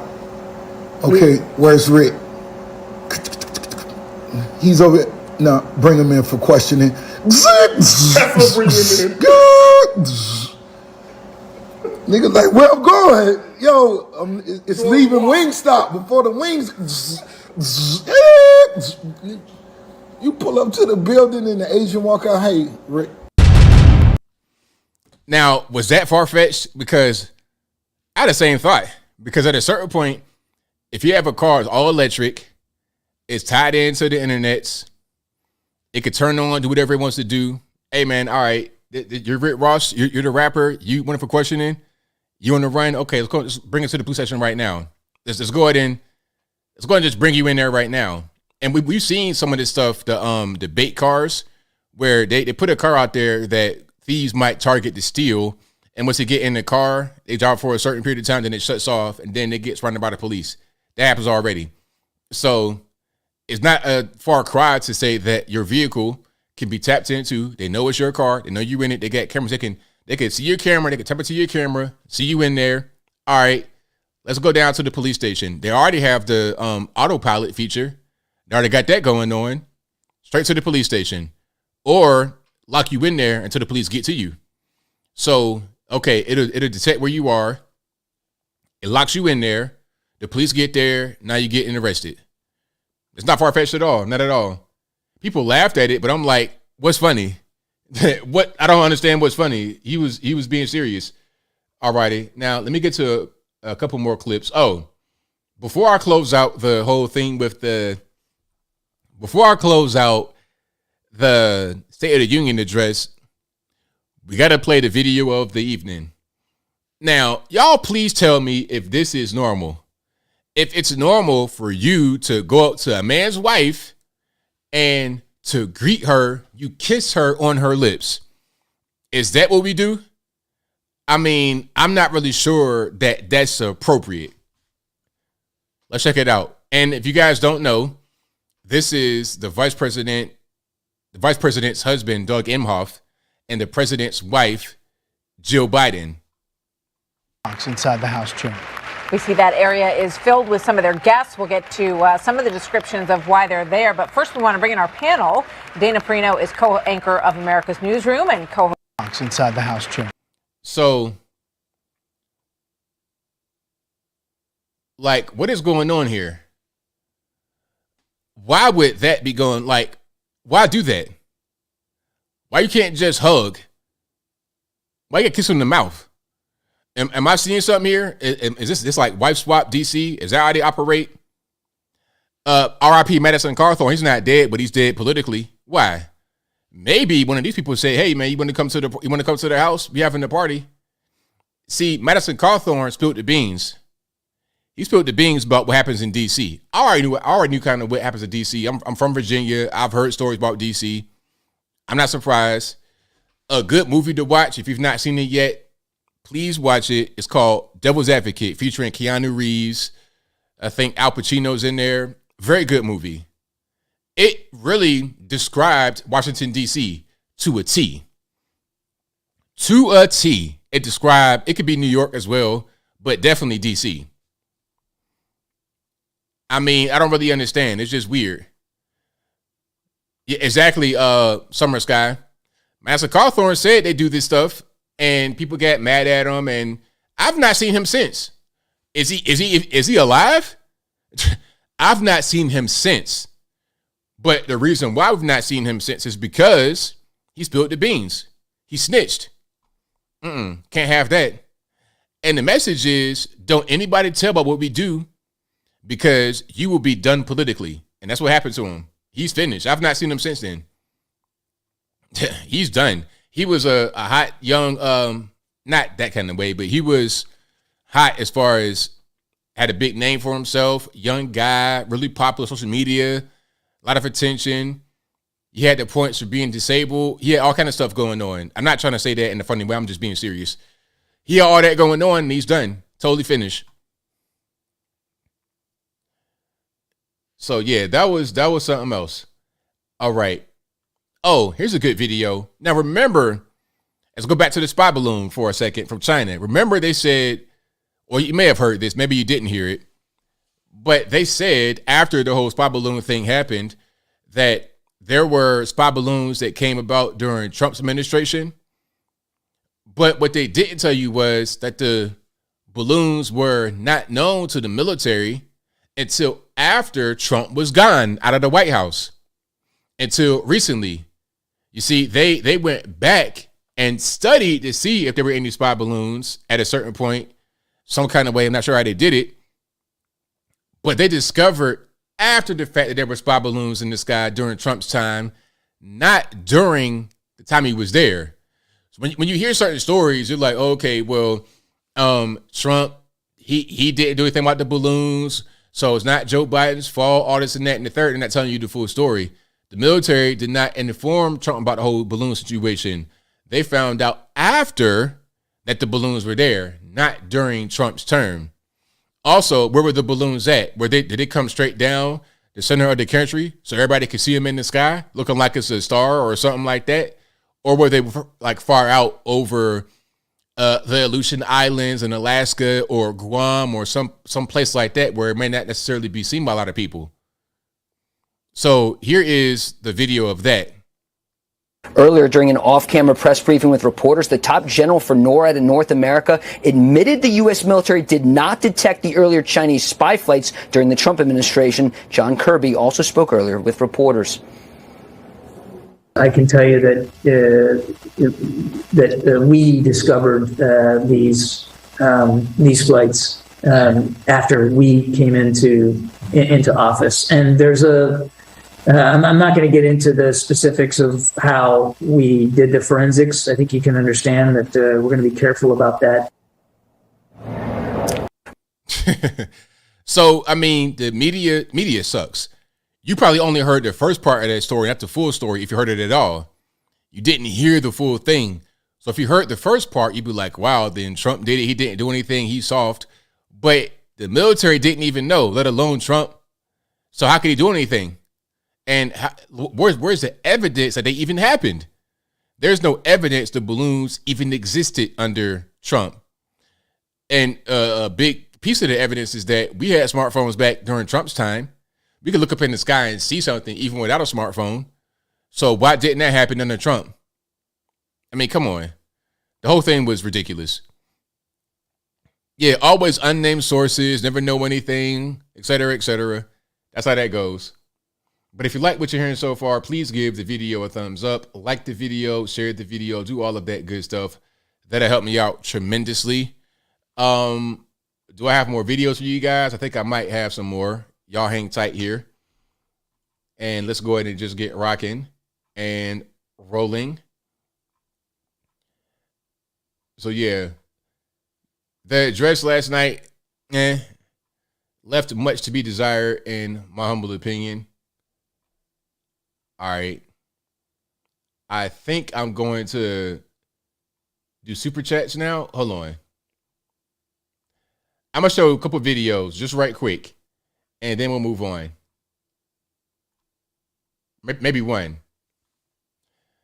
Now, you guys may have seen this particular short I put out about the horses. This is kind of an older video, but it still proves a good point. Now, these horses these are UK mounted horses, Metropolitan Police, the Met Police in UK. They're mounted horses, so it's the police horses. And they are walking down the street, and they get to an LGBT crosswalk, and it gets weird. A mounted police force. Oh, I don't like the colour. Don't like the colour. Oh, brilliant, brilliant.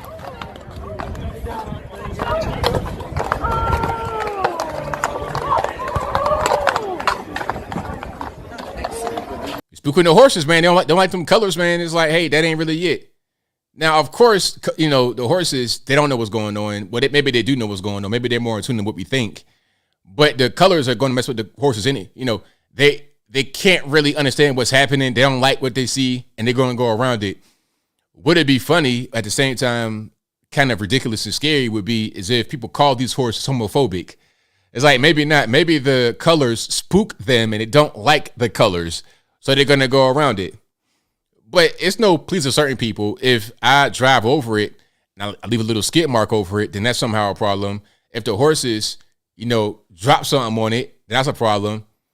How about you just don't paint the ground with the rainbow flag?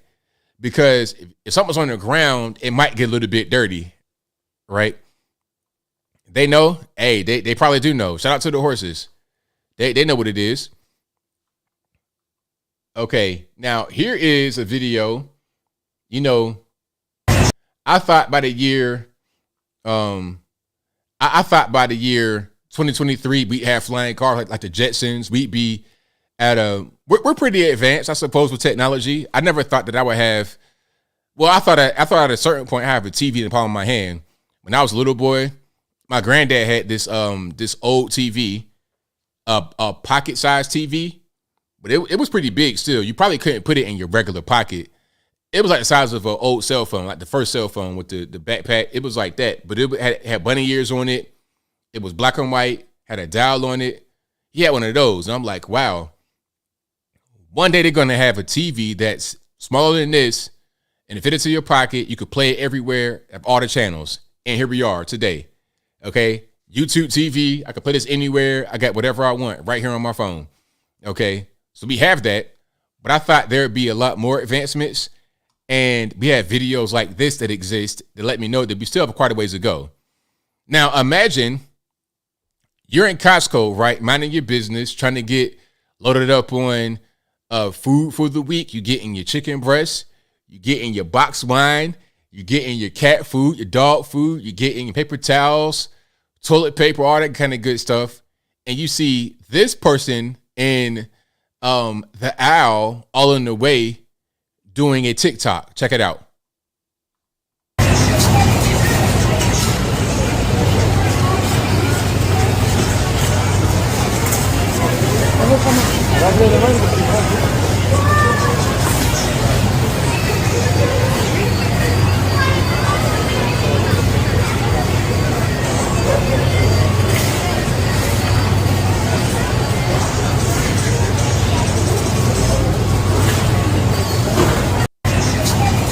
Why? Why? Just why? Hey, I don't even know what to say. I don't really I'm kind of lost for words on that one. I'm lost for words. I mean, that's what's going on. And it's always, I'm out somewhere and I see some girls doing a TikTok. I always cringe. I'm like, man, all right. I try to avoid it. I'm not really trying to go over there. I don't really want to be in the camera. I'm just like, all right, let's not do this. Okay. And they found the actual TikTok too. So you saw what it looked like when they were recording it from the outside, right? Now, here is a person actually, there's music here. So I'll make the music. Hold on. Let's put it on the screen. I know you guys want to see it, right? I know you guys love these TikToks. No, hold on. So that's what it looks like when you see it. It doesn't look much better. It looks the exact same. I thought it might be a little bit better from a different angle, but it looks just as cringy. Yeah, I'm not really feeling this too tough. These dance moves, I'm getting Just Dance on the Nintendo Switch. Yeah, that ain't really it. But hey, it is what it is.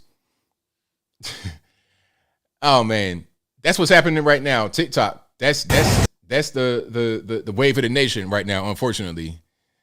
And you just got to kind of deal with it, I suppose. But I might have one more video here. Hopefully we don't have any cringe TikToks to be concerned about. I might be able to show one more. Any attempt to restrict drinking. Oh no, that ain't it. I could play that one though. Hold on, matter of fact, I will play that one.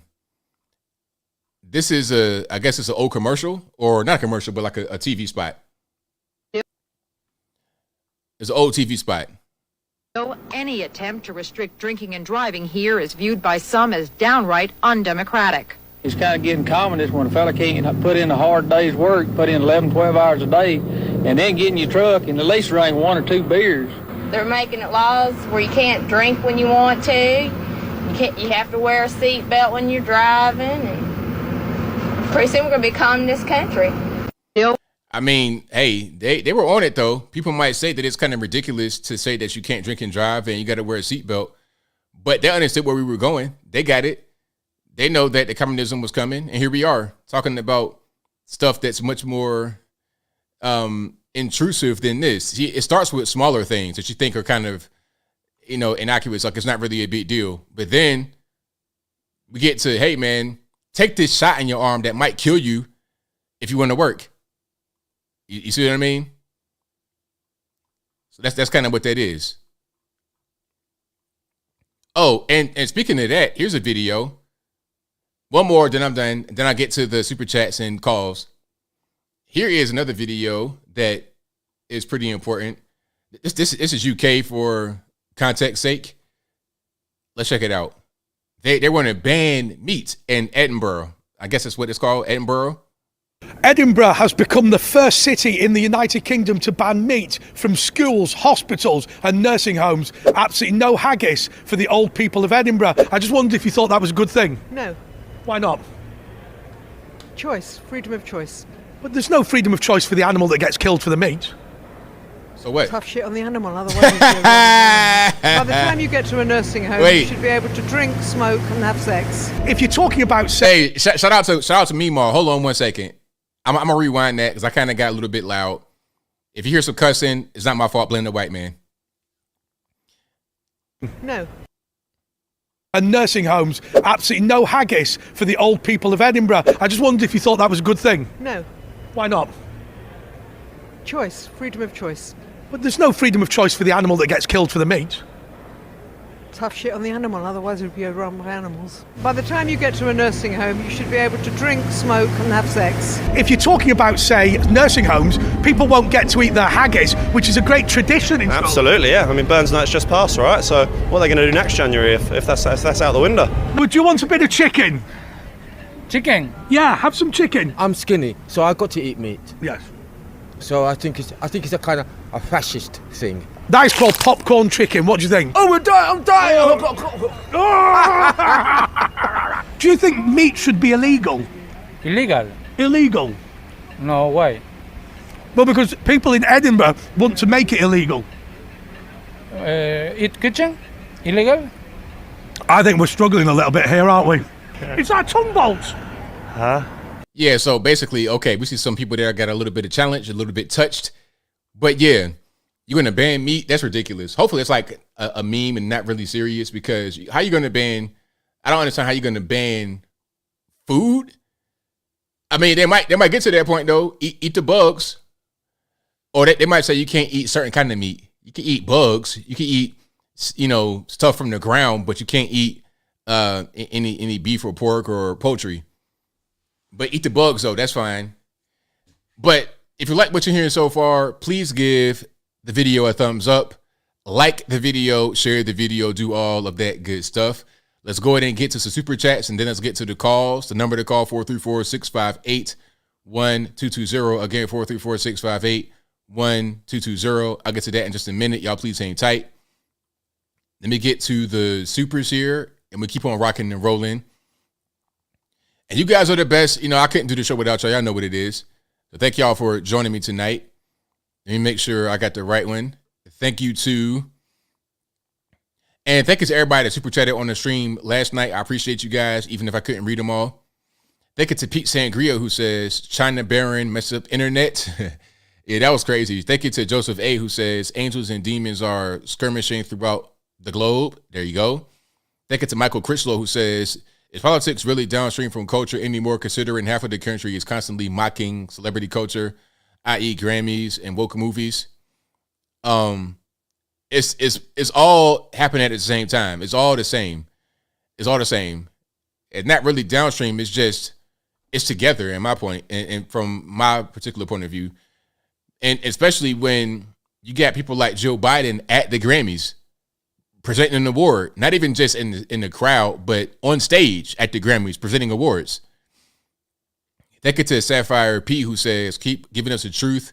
I may be late because of work, but I'm here always. Thank you for your donation. Definitely appreciate you. Thank you to TJ Jizzle, who says, sorry, this is toward your new identity relocation after you put out the facts on the pipeline video. Hey, hopefully I'll still make it. Thank you for your donation.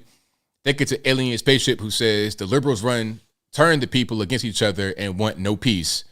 Thank you to Garrett Claiborne, who says, Walt Disney must be rolling in his grave. Kind of sad. Well, he's got some other issues going on in that grave, though, but that's a different story. I digress. Take it to Jincognito user, or J.O. Incognito user, who says, yes, Walt was rolling in his grave with a bone.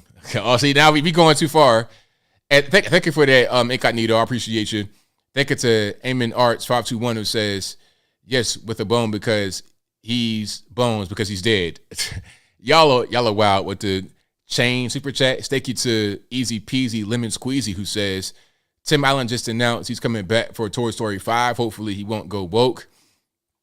Yeah, and he just had a little thing with Pamela Anderson. Didn't she come out and say that he flashed her during the Two Man Taylor days?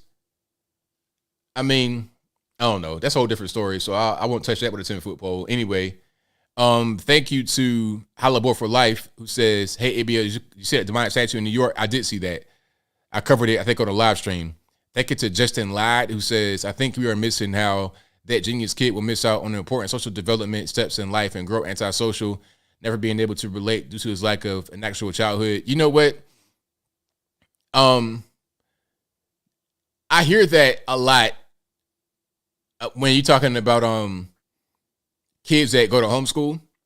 First of all, you might not be referring to homeschool specifically. You might be referring to going through the school process very quickly, but homeschool is not like the way it used to be.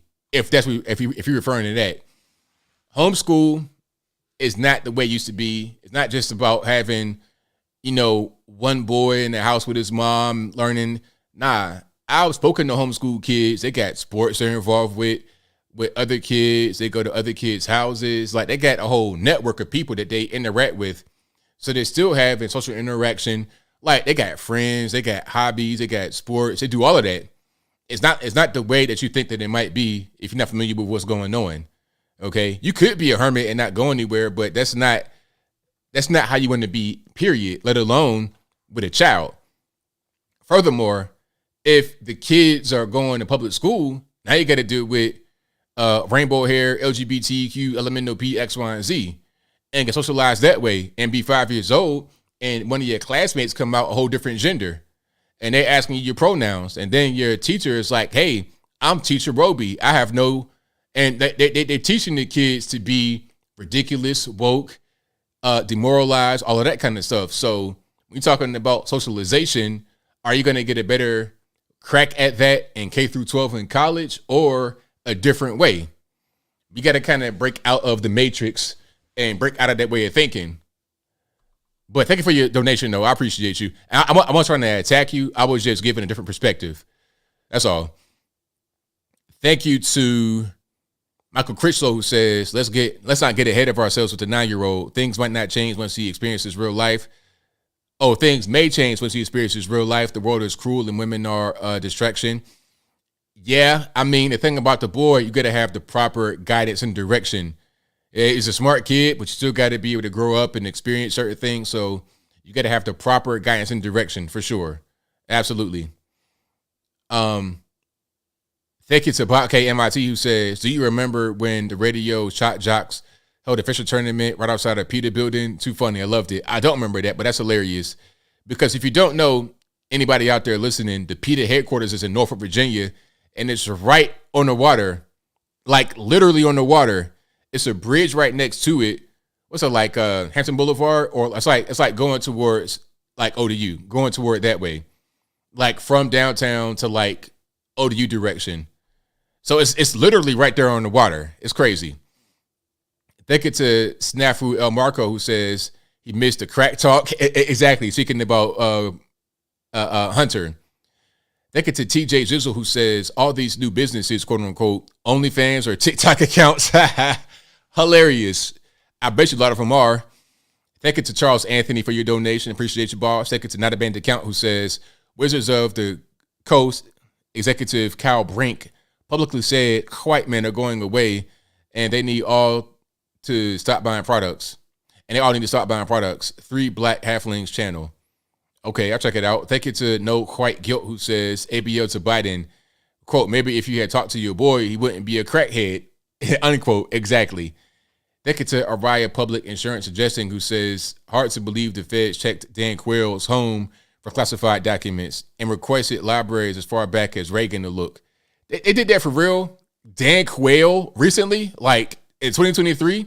I didn't know he was still living. How old is Dan Quayle? Good grief. Wasn't he Bill Clinton's vice president? Hold on. Dan Quayle, 76. Okay, he's still kicking around. Now he was not Bill. He was HW, and then Al Gore came next. That's right. I forgot. Al Gore was next, but Dan Quayle was under Daddy Bush. So he was vice president in the late 80s, early 90s. He was a vice president in 1989 to 1993. They're going all the way back there. You're talking about 30 years ago? Beyond that, like 34 years ago when he became the vice president, 30 years ago when he was done. We're going all the way back there. They might as well talk about Jimmy Carter. Go back to LBJ and dig him up and see what he got in the grave with him. I was too far. I'm sorry. I digress. Let's go ahead and keep on rocking and rolling here. The number to call, 434-658-1220. Thank you to Ginger Ramos, who says PETA stands for People Eating Tasty Animals. I concur. I do concur. All right, we got calls on that. Let me go ahead and get rocking. and not be too long-winded today. The number to call, you know what it is. It's in the description. Also in the ticker at a certain point. There's also an email for Skype if you want to be right here. Bottom left-hand corner of the screen, talking about whatever's going on. There it is, 434-658-1220. Let's go ahead and get rocking and rolling. 918, you're on the line. Who am I speaking to? Hey, what's up, ABL? JB Scott from Oklahoma. How you doing, buddy? It's all good, man. What's happening? Hey, it's all good. A great show tonight, man. And thanks for covering the speech last night. You know, I watched it on your channel. That was pretty cool. Oh, thank you, man. Glad you're in the building. Yeah, man. Yeah, that was cool. So I watched the whole thing, and I got one overall theme that I got out of it all. And it came down to this. Spending money is what it came down to. Yeah. Everything Biden talked about was going to cost more and more money. And then he'd ramble out these numbers about how much money he has saved by doing this or doing that. And there was nothing concrete about anything he said. Nothing at all. I mean, there was nothing, you know, like with Trump, you got direct answers. You got direct responses. Yep. He's like, I did this. I did that. With Biden, it's like, I was counting how many times he was saying, hey, we got to finish a job. And I think I got up to around 8. And then, I don't know, I might have lost count after that. He's like, he kept saying, we got to finish a job. And that always ended up with spending more money, you know, and it was things that could have been done under Trump for a lot cheaper, you know, things that were going to get done, but then he decided to cancel them, and now he's bringing them back. So it's like you're not a hero, Joe. You're not the hero that's going to save us. Exactly. Yeah. And then what's going to happen? How many people got arrested yesterday during the February 7th insurrection in Oklahoma City? I've not heard about anybody being arrested. Maybe they did, but if they did, I can't tell. I didn't see the federales come down there and throw anybody in the back of a squad car or anything like that. I just saw them hanging out, doing whatever they wanted to do. Right. You know why? Because nobody got arrested. The whole thing was a staged event. You know, I guarantee you half those people, if not 70, 80% of them, aren't even from Oklahoma City.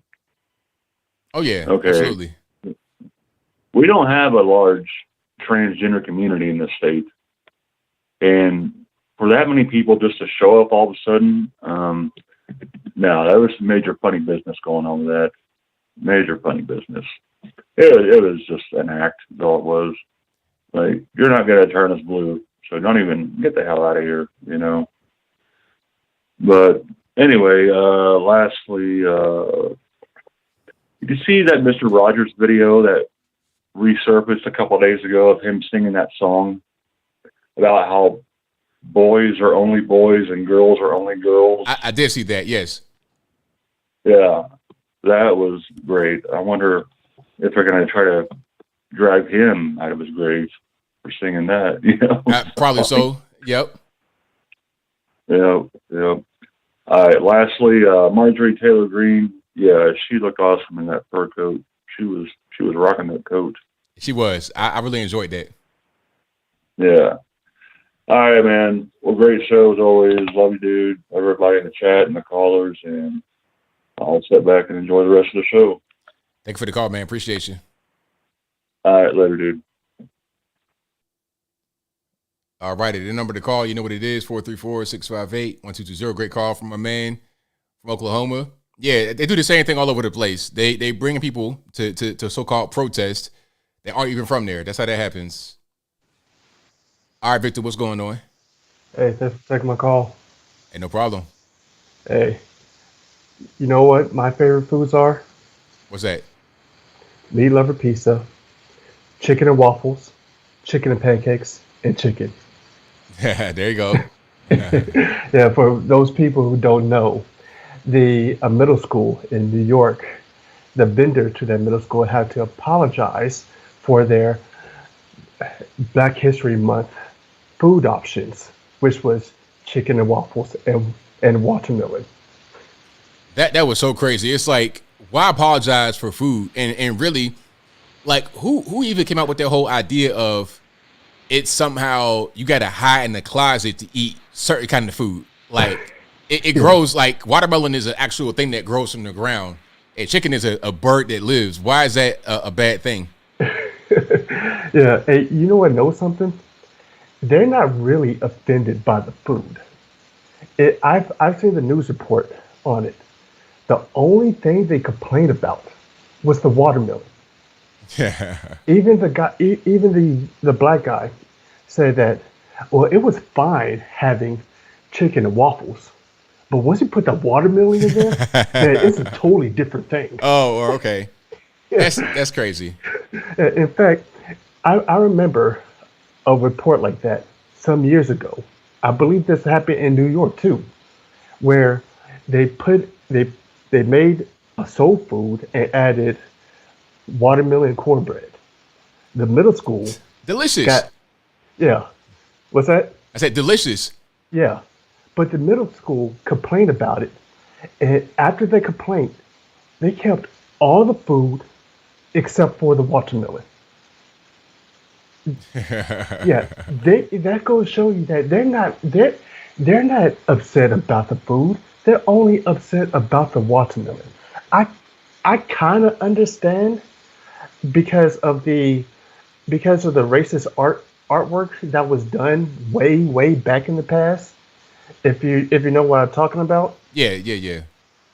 But like it's like that's like a thing to make us not want to eat it. But it's like, I'm not gonna fall for that. You can't just make me into a caricature eating watermelon and say, hey, don't eat it, because for all I know you did that. So you can how about for yourself. So I don't eat. So I don't eat the good food that you want to eat. Yeah, exactly. I mean, and if black people are going to say that we took over the N-word, then what's the problem with taking over watermelon? I mean, exactly. And it's at the end of the day, it's a food in the summertime, especially. Oh, amazing! Like it's a hot day. I need that. Like I watermelon water. Like I go to Whole Foods. Listen, Whole Foods is not necessarily known as a quote unquote black store, obviously.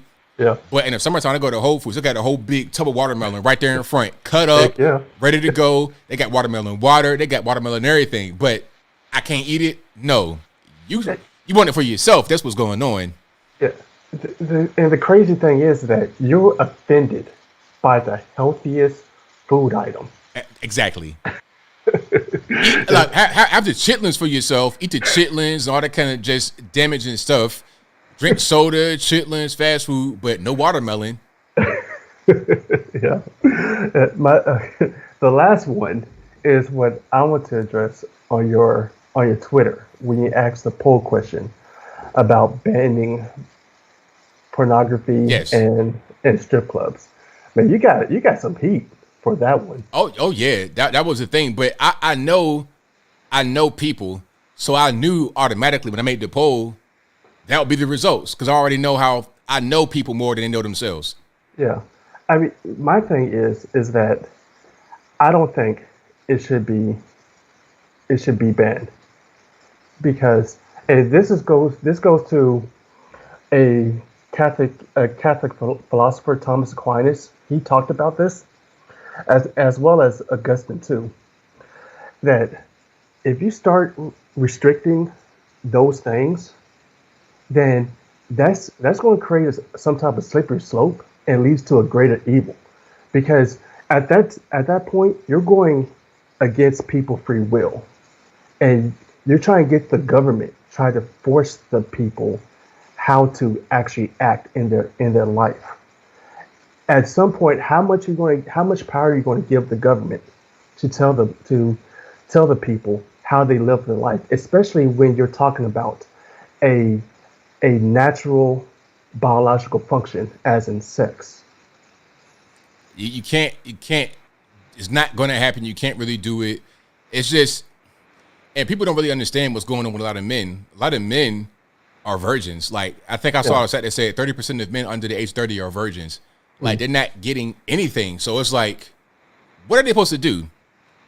And some are going to say, well, they're watching too much stuff online. That's the reason why no, that's not what's going on. A lot of these guys, it doesn't matter if you took that away from them. They won't just automatically become what women want.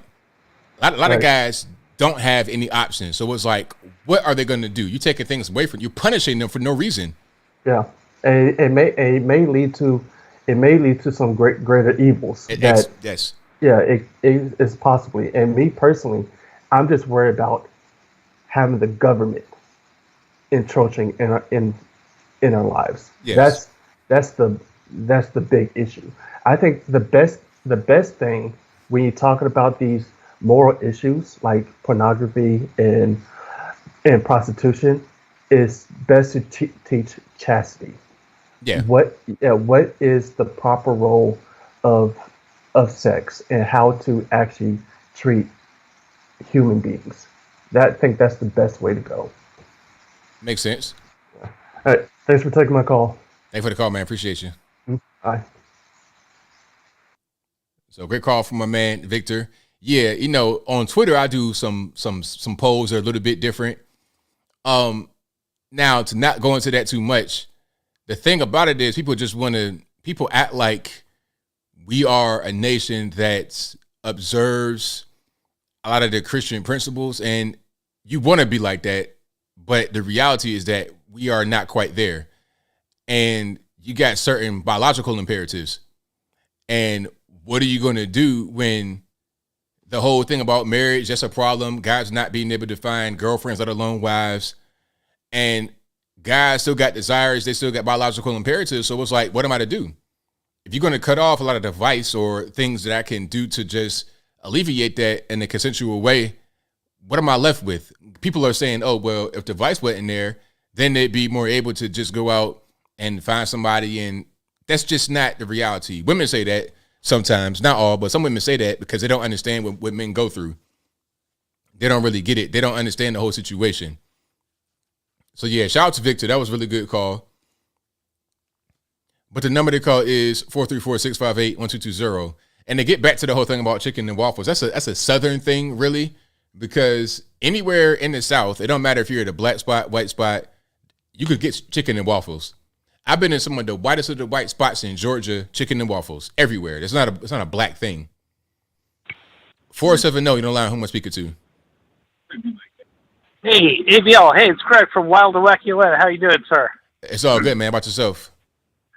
Well, I haven't gotten shot, stabbed, kidnapped, or carjacked yet, so it's been a pretty good day. That sounds good to me. Yeah.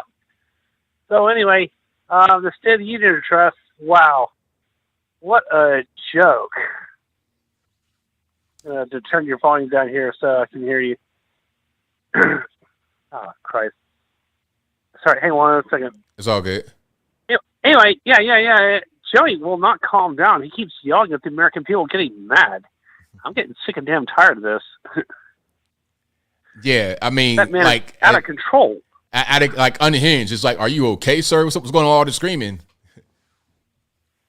Yeah, we've never had a president that I can recall in the past 45 years or whatever, and I'm 53. I never recall a president since the late 70s, early 80s that has yelled like that. That's crazy. Right, I'm with you. Yeah. So anyway, also has some good news about Atlanta. As of today, on Wednesday, February 8th, the new legislation, we'll do legislation for Buckhead City, that you're familiar with, has been reintroduced to the state Senate floor in Atlanta, in the Capitol. Do you think it'll pass? They're going to vote on it again in about, I think, 14 to 16 days. Okay. Yeah, I heard this from Bill White on the radio just about 3 hours ago. So this is great news. This will reduce the crime in Buckhead and make it a lot safer. And, yeah, man, it'll be so much better. Yeah, because you'll have so many more police officers patrolling in a smaller area. You know? Right. Buckhead is, I don't know how big Buckhead is, but I'd say it's about maybe 5 by 8 miles roughly in radius. Maybe bigger. They say it's bigger than that, but I don't really think so. It's pretty big, and especially since it's not only, even if not big in square miles, it's compact. It's a lot of stuff in one. It's like almost like New York a little bit. Yeah. And the crime's getting worse the past 2-3 years, even more so since the stupid George Floyd riots back in early June of 2020. So yeah, we're having all kinds of crime here. This has been getting really bad. Well, going back, I'd say about 6.5 years. And you know what? They could also this could also help Atlanta deal with crime, because rather than Atlanta being so stretched out, trying to go all the way to Buckhead and stuff like that, they could focus on some of the high crime areas more, like Midtown. Focus on that rather than being all over the place, and have Buckhead's police focus on Buckhead. So it could be a win-win. Exactly. Yeah. That's my point. I mean, we'd have one police force for Buckhead, which will increase the security for Buckhead and also tighten up the security for Atlanta as well. Yeah, you're right, because they're so overstretched. And back in July 2020, about 300 cops, dropped out of the force because of the riots. Right. And all the politics behind that. So that really sucks. But anyway, I think that's all I have for you tonight. Thank you very much for taking my call, and we'll be in touch, man. You take care. Thank you for the call, man. Appreciate you. Hope to talk to you next Wednesday. Good night. Good night. See you. Bye. All right. Great call from my man from ATL. Yeah. Like, I know I go to Atlanta a lot, and Midtown, downtown, not even as bad. Midtown's where the crime is, really. Midtown, and then some parts of Buckhead, like a lot of property crime, car thefts, car break-ins. That's like the norm. You living in Atlanta, don't leave anything in your car. They will break the window out and take it. That's just what it is. It could be in the parking garage with a gate on it. It don't even matter. So, yeah, that's what that is. All right. The number to call, 434-658-1220. Let's go ahead and get rocking. 504 on the line. Who am I speaking to? Hey, ABL. It's Alien Spaceship. All right, man. What's going on? In Atlanta, the CDC deputy director was arrested. Oh, is that right? Was this recent? Yes. Wow.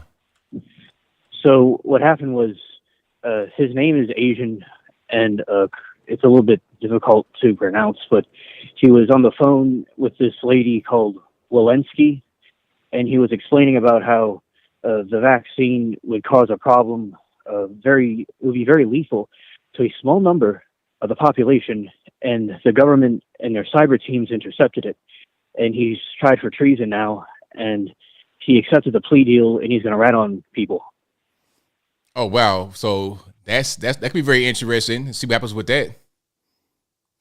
Yeah, because, now, what's done in darkness is brought to the light, and now we're seeing the shady stuff that we always thought was there, and it's coming out to the light now. And also with Biden, with his speech yesterday, I really think that, he's not all there, and he definitely was trying to act like Trump, but he just came off as very angry, kind of like a dictator. And also what he was doing was with inflation, he was talking about helping the working people and talking about helping the Americans. But when he has this inflation and these policies that he has, it increases the taxes on the rich. It's only going to increase the prices of the goods, and it's only going to cause the working people more problems. Exactly. But people don't really understand that. All they hear is, we're going to tax the rich. They got to pay their fair share. They've been trained to think these are good things, but they don't understand really what's going on. So that might get passed. It might happen. It might not happen. But if it does pass, it'll hurt people, and they may not understand exactly what's going on, why they are having to pay so much more money. And then they're going to say, oh, well, the corporations don't really want to pay. They want to make you pay. So let's pass something else, and then something else. And it keeps on going and going. Right. And also, like my family does, they did business stuff, when they were, their whole lives, my grandparents, and we have some, rentals and things. And when you raise the taxes and stuff on them, and their insurance and all goes up, and the prices of stuff goes up, you have to raise the rents. And the people didn't really understand that, because I told them that, and then they vote for these people with these policies. It only causes them more problems. So, as I said, the left is very good at the manipulation, and they're very good at saying something, but they don't read the fine print. Right. Right. And also with the food company I told you about, it's pronounced Cooks. I pronounced it wrong. I pronounced it Knox because it's spelled strangely, but it's called Cooks. And, as I said, the government, and the different corporations are like working together, and they're being compromised by China. And with the inflation, it's causing the food to go up. And as you were saying before about how they want us all to eat bugs and to have all the food for themselves. That's right. Right. And with the liberals, as I told you earlier, and these people, they turn people against each other, black against white, and they don't want the people to have peace. And they cause all this division and inflation, and they're doing this to destroy America and cause us a lot of problems. And it's good that, we're exposing these things because most normies do not understand this for some reason. Yeah, they don't really get it. They don't understand. Like, they understand things on a very basic level, but these people that are out here with these kind of master plans, they understand that about people. So they do things that they think people don't understand. And that's how they get away with it a lot of times, because people don't really know what's happening. And if they understood what was happening in a serious way, then there'd be much more social unrest. But since they don't know, then nobody says anything for the most part. Right. Because we're aliens and they're sheeple. Yeah. And also, I forgot you said something about with, like, when you would fly on an airplane, what kind of bags would you use? I forgot. I'm not really sure. Like like my carry-on bags, like a book bag, and a roll-on. Yeah, I have. Yeah. So you would use that over the other bag. Why? Well, I'm not sure what the context was. Like, what I do when I fly on the airplane, I usually just have my book bag and then a bag that fits into the carry-on, because I don't want to check any bags. I want to bring everything on with me. So I get the maximum size for the overhead bag, and then my book bag, they always allow that because it goes up under the seat. But I never check any bags at the airport. Okay. All right. Yeah. I just was, I remember you mentioned that, and that's something I wanted to keep a note of, and also to not do interconnecting flights, but fly straight to the airport is better. Definitely. If you can get to an airport, like for me, there's an airport where I live in Chattanooga, but if I fly from there, there's very few direct flights. I have to, what they would do is fly me to Atlanta or fly me to Charlotte, and then I'd go to my direct flight from there. So rather than just getting flown to Atlanta, I'll just drive to Atlanta. It's only an hour and a half away. I'll drive there, and from Atlanta, it's a major hub. I can pretty much go anywhere on a direct flight. All right. And thank you for answering that question. And that's all I have to say for this call. Thank you for taking my call. Good night. Thank you for the call. Appreciate it. All right. Yeah, man. Now, to speak more about the flight situation, I try to avoid connecting flights whenever possible, because you have a higher chance of missing your destination. Because what happens is when you want to connecting, like, let's say your first flight is delayed. Now you might be late to your second flight. Now you missed it. But if you got a direct flight, and especially with me, like, living here is great because I can drive straight down, get in the airport, park right there, get in the airport, get my flight, and it's a direct flight. I can go from here to Los Angeles, New York, Miami, Chicago, wherever I want to go, all over the country, Denver, Colorado. It's not very often I got to do a connecting unless I got to go to some kind of obscure place, Yellowknife, Ontario, wherever that is in Canada. If I got to go way out there, obviously it's going to be some connecting flights. But a major city, and also if I got to go to a place that's not necessarily on the beaten path, but it's near a big city, I'd rather fly into the big city on a direct flight and then drive with a rental car to my destination. It might be an hour and a half or 2 hours out, but I'd rather would do that than to try to make connecting. That's just me, though. Some may think differently. That's just how I operate. All right. And if you like what you're hearing so far, please give the video a thumbs up. All right, Skype caller, who am I speaking to? Hello, Skype caller, can you hear me? If you can't, I can't hear you if you're talking. Oh, hey, ABL, it's Danny from the UK. How you doing, mate? It's all good, man. What's happening? Yeah, everything's good, man. Everything's good. I caught the Swingers Union the State of the Union last night. It was pretty good, right? It was interesting. I'll say that for sure. Yeah, so I agree with you though on your take on it, man. I mean, it was just a bunch of lies, and I found some of the speech, some of what he said quite disgusting, man. I mean, especially when he's talking about the border and the fentanyl issue and the issue with the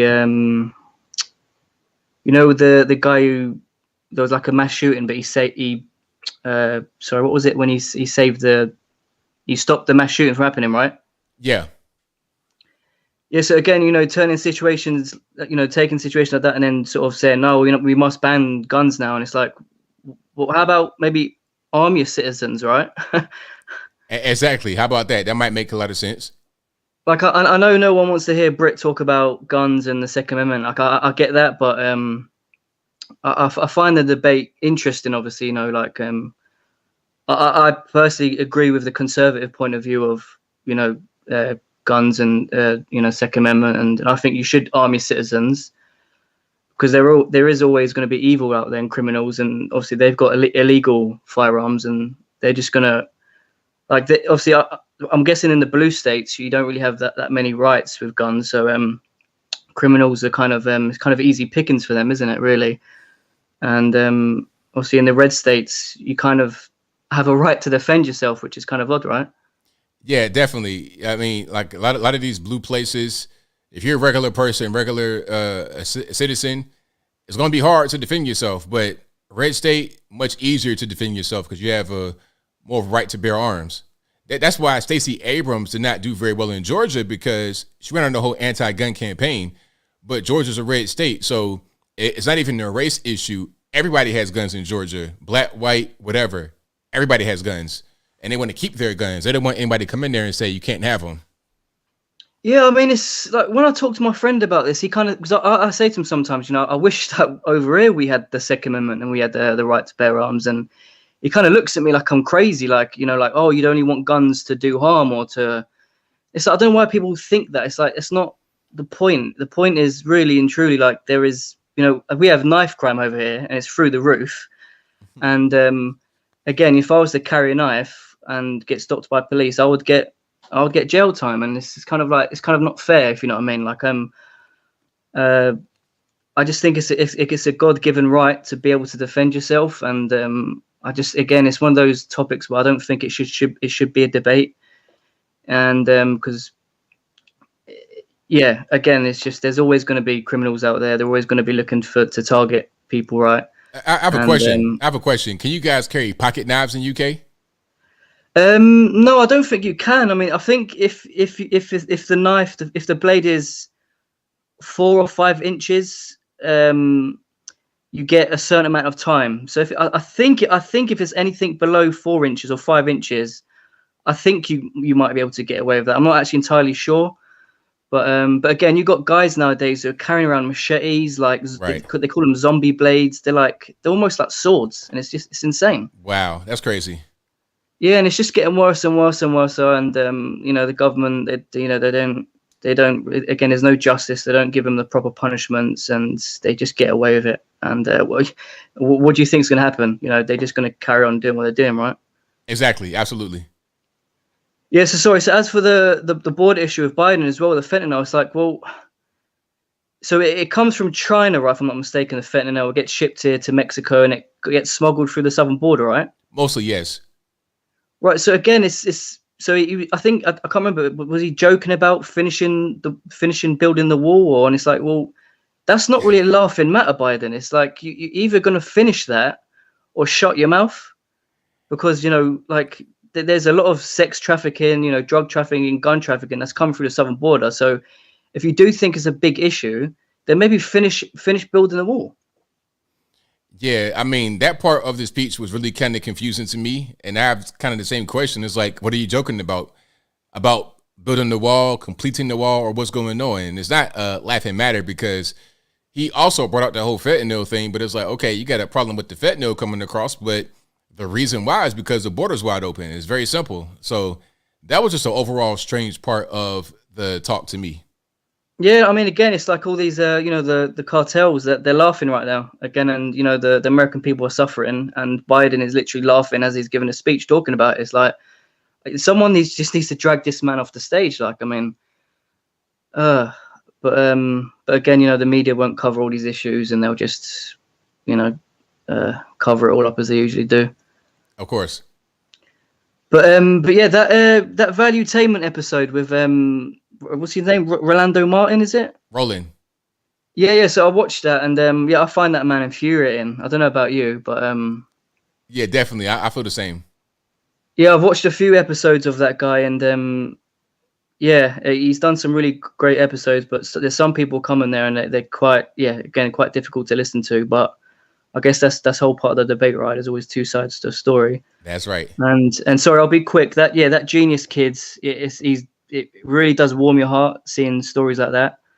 Because kids like that really are the future, and who knows what the future holds for people like that, man. It can be the next president one day, right? That's right. But yeah, that's all I got, man. Sorry, I don't want to take too much of your time. So I appreciate everything you do, ABL, man. Have a good one. Thank you for the call, man. Appreciate you. All right, take care. Bye. All right, shots one man for the call. Definitely a good win. All right, let's go to some more here. 254 to the line. Who am I speaking to? Hey, ABL, it's Jeff from Texas. Thank you for taking my call. No problem. I just have a couple of things I'd like to discuss with you. Last night, my wife was telling me that Biden was going to be on TV and have the State of the Union, and actually my daughter called from out of state and was asking if I was going to watch him, and I had a really great day yesterday, and I told him, I said, there's no way I'm going to do that and ruin my day, the day I've already had.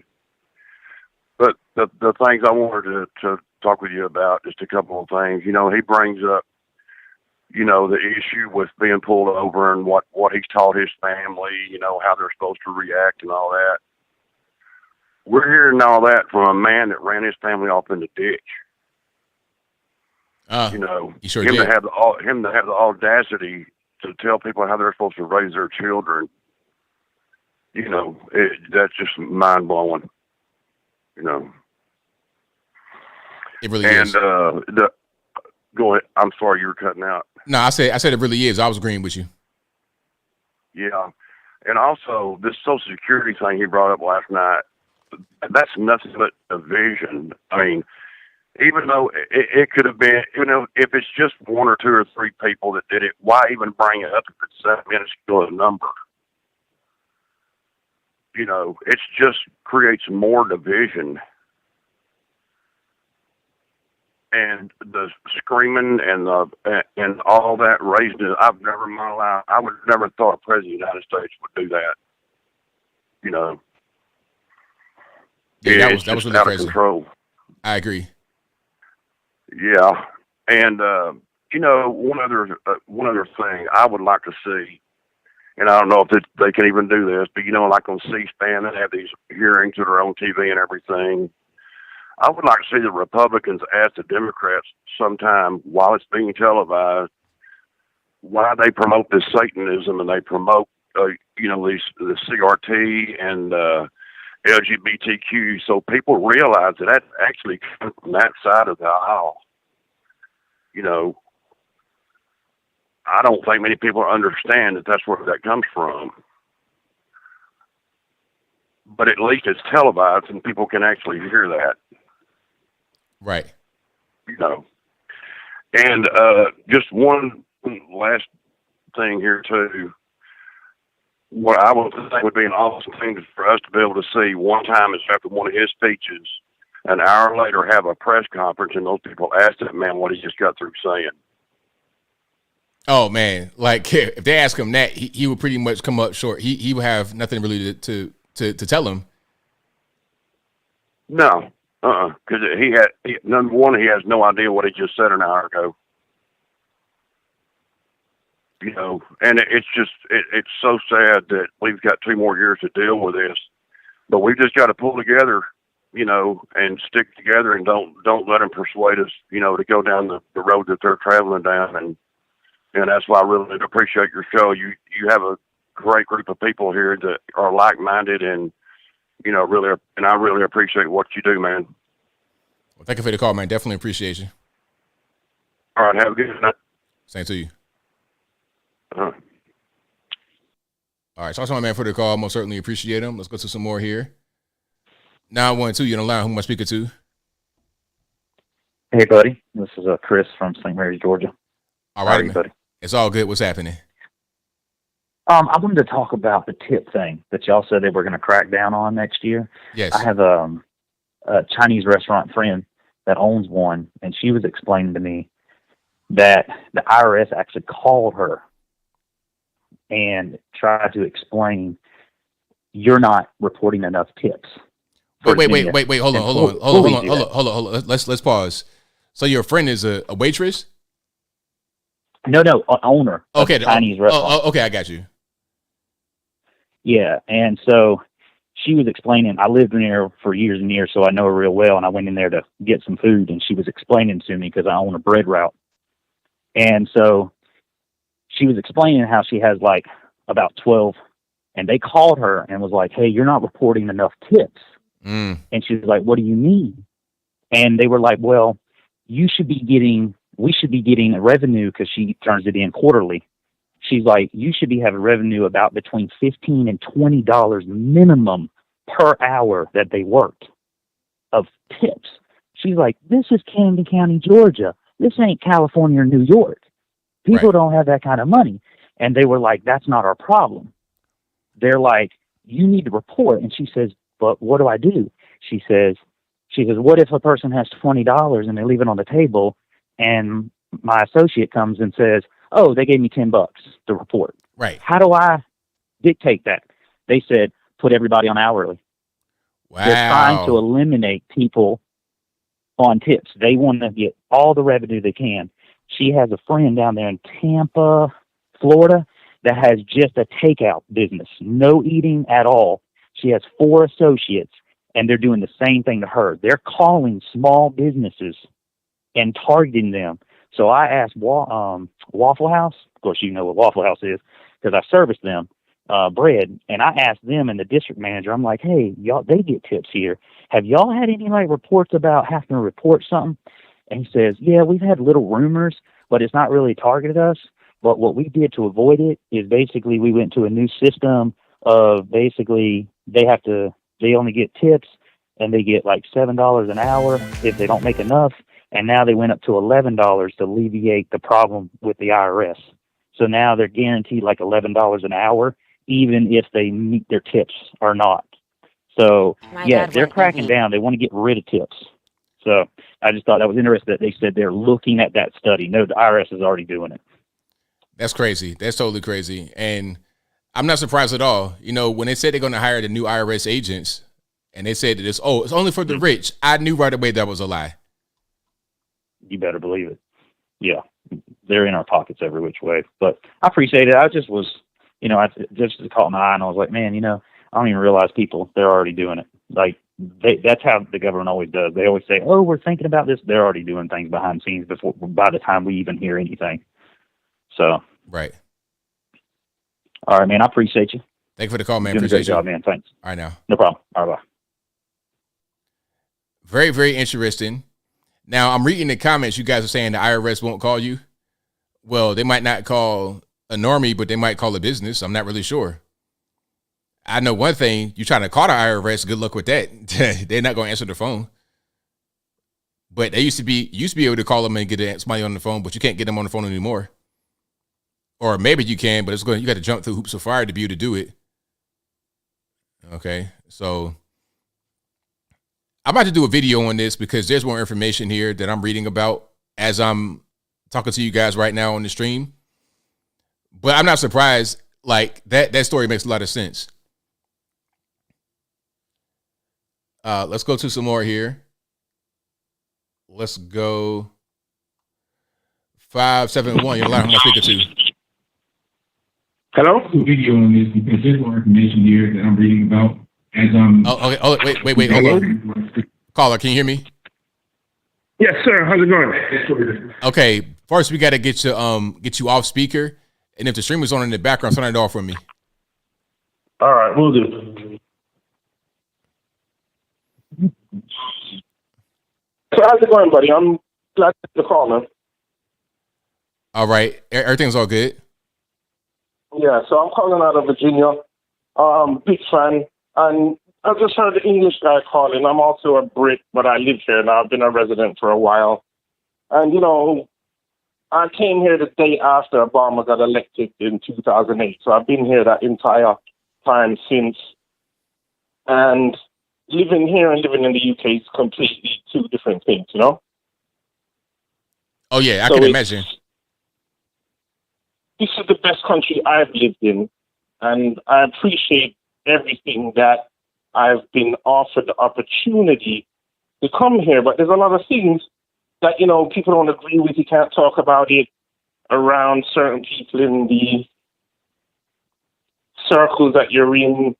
Virginia just turned Republican with the new governor.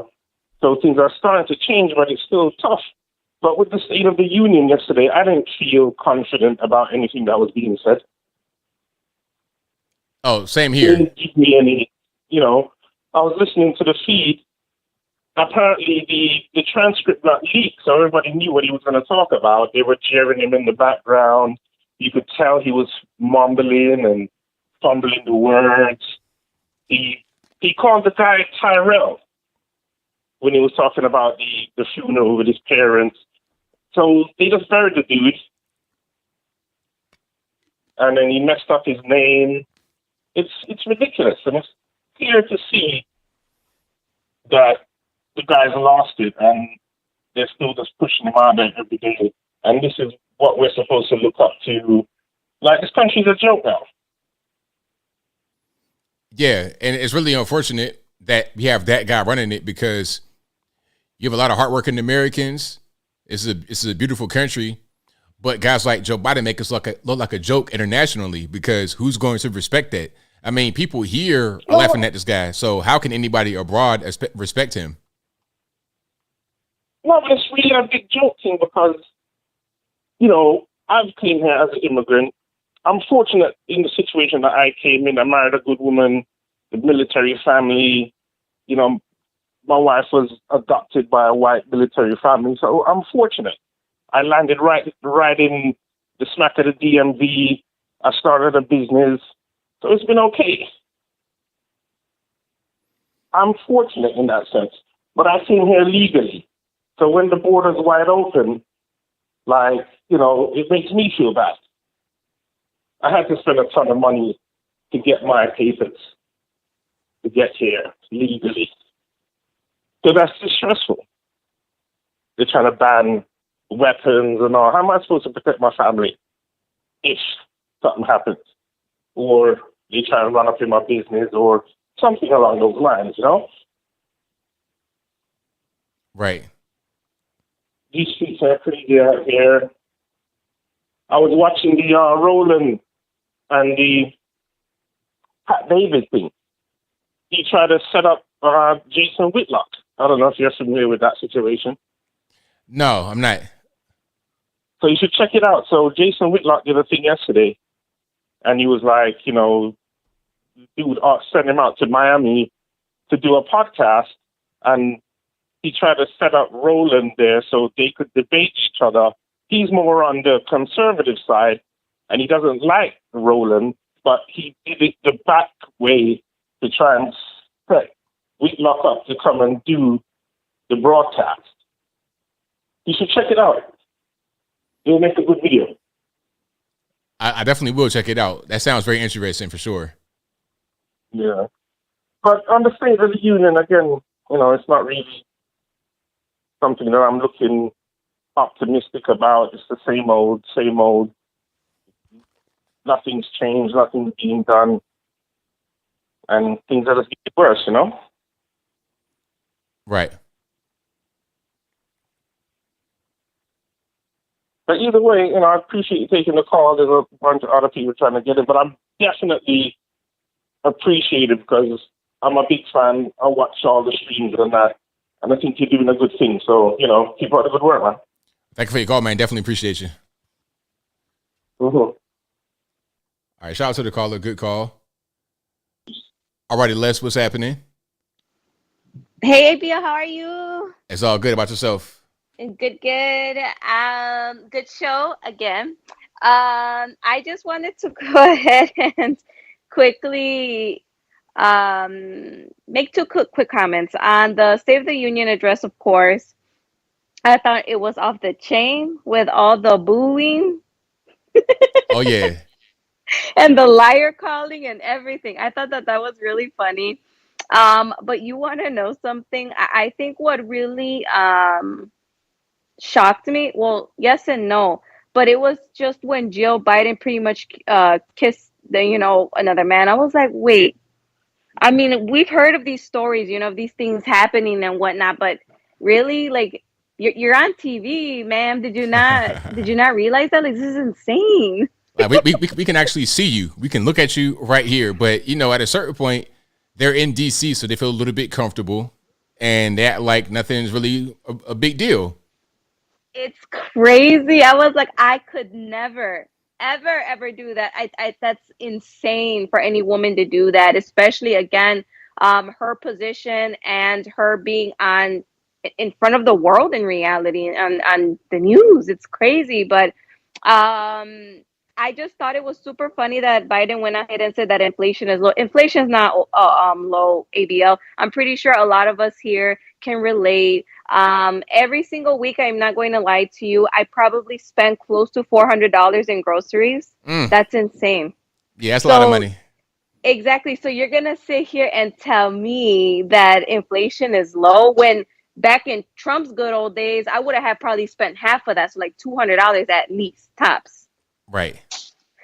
So that's one I wanted to go ahead and cover. But we wanted to show you something really funny in regards to just the typical norm of how we feel about Biden. One second. I'm going to turn on the camera real quick so everybody can have a little laugh. All righty. 1 minute. Let me turn it around. I have to figure this thing out here. There we go. Oh, is that a spy balloon? Yeah, hold on. No, push play.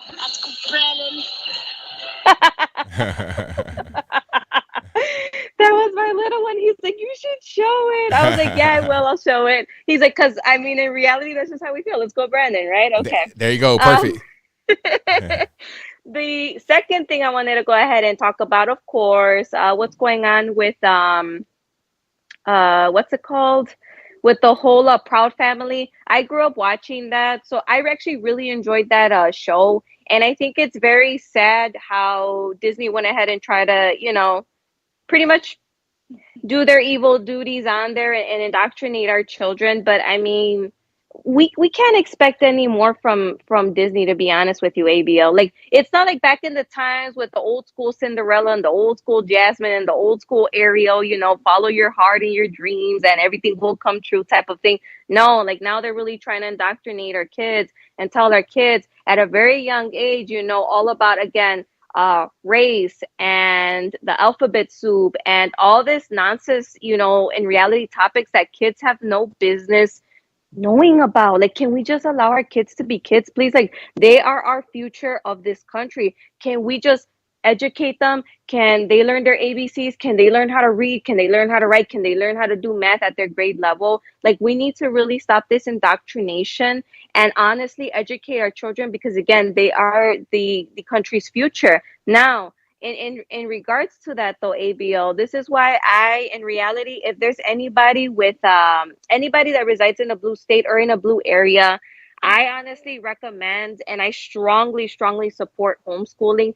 I never thought I could do it until I finally ended up doing it this year, and it is the best decision that I think any parent can do if they're really tired of the public school system and they really want their child to obviously learn in reality what's important during their time being at school, which is language, arithmetic, writing, and spelling. Oh, and history, of course. But I mean, that's what it comes down to it. And then I honestly feel like that's what a lot of people should strive for. But it's like you said, ABL, don't, I mean, everybody thinks, oh, the homeschool kids don't get socialized. That's wrong. Like, there's so many, support pages out there, Instagram, Facebook, that you can join in your community, and parents alike can get together with their kids. They can play. Kids get involved in a lot more hobbies, sports, activities. Like, there's so much things in reality that you can now do. You have so much freedom with your kids. And again, if you're in a blue state, I highly recommend just go homeschooling. Maximum time ABL we've done that we finish school in one day is 2 hours, and we get all subjects done. So it's the best option right now that we have, to be honest with you. That's perfect. I mean, that's I think that's going to be an option for many more parents, especially when they see what's going on in their school. Like, I think the pandemic shone a light on it because you were able to see what happens in the school as far as having the at-home learning, and they see what's going on. Now parents are like, okay, no more of that. Let's go to homeschool direction and make things better for our children. Right. And then that's the thing, like, see, my children, where we lived, it was in a very top of the line, #1 schools rated in the state of Illinois. And it's hard to believe talking about the state of Illinois, but they do have their #1 ranking elementary schools for the kids. And that's where my children attended. So it was top-notch schools, top-notch neighborhoods.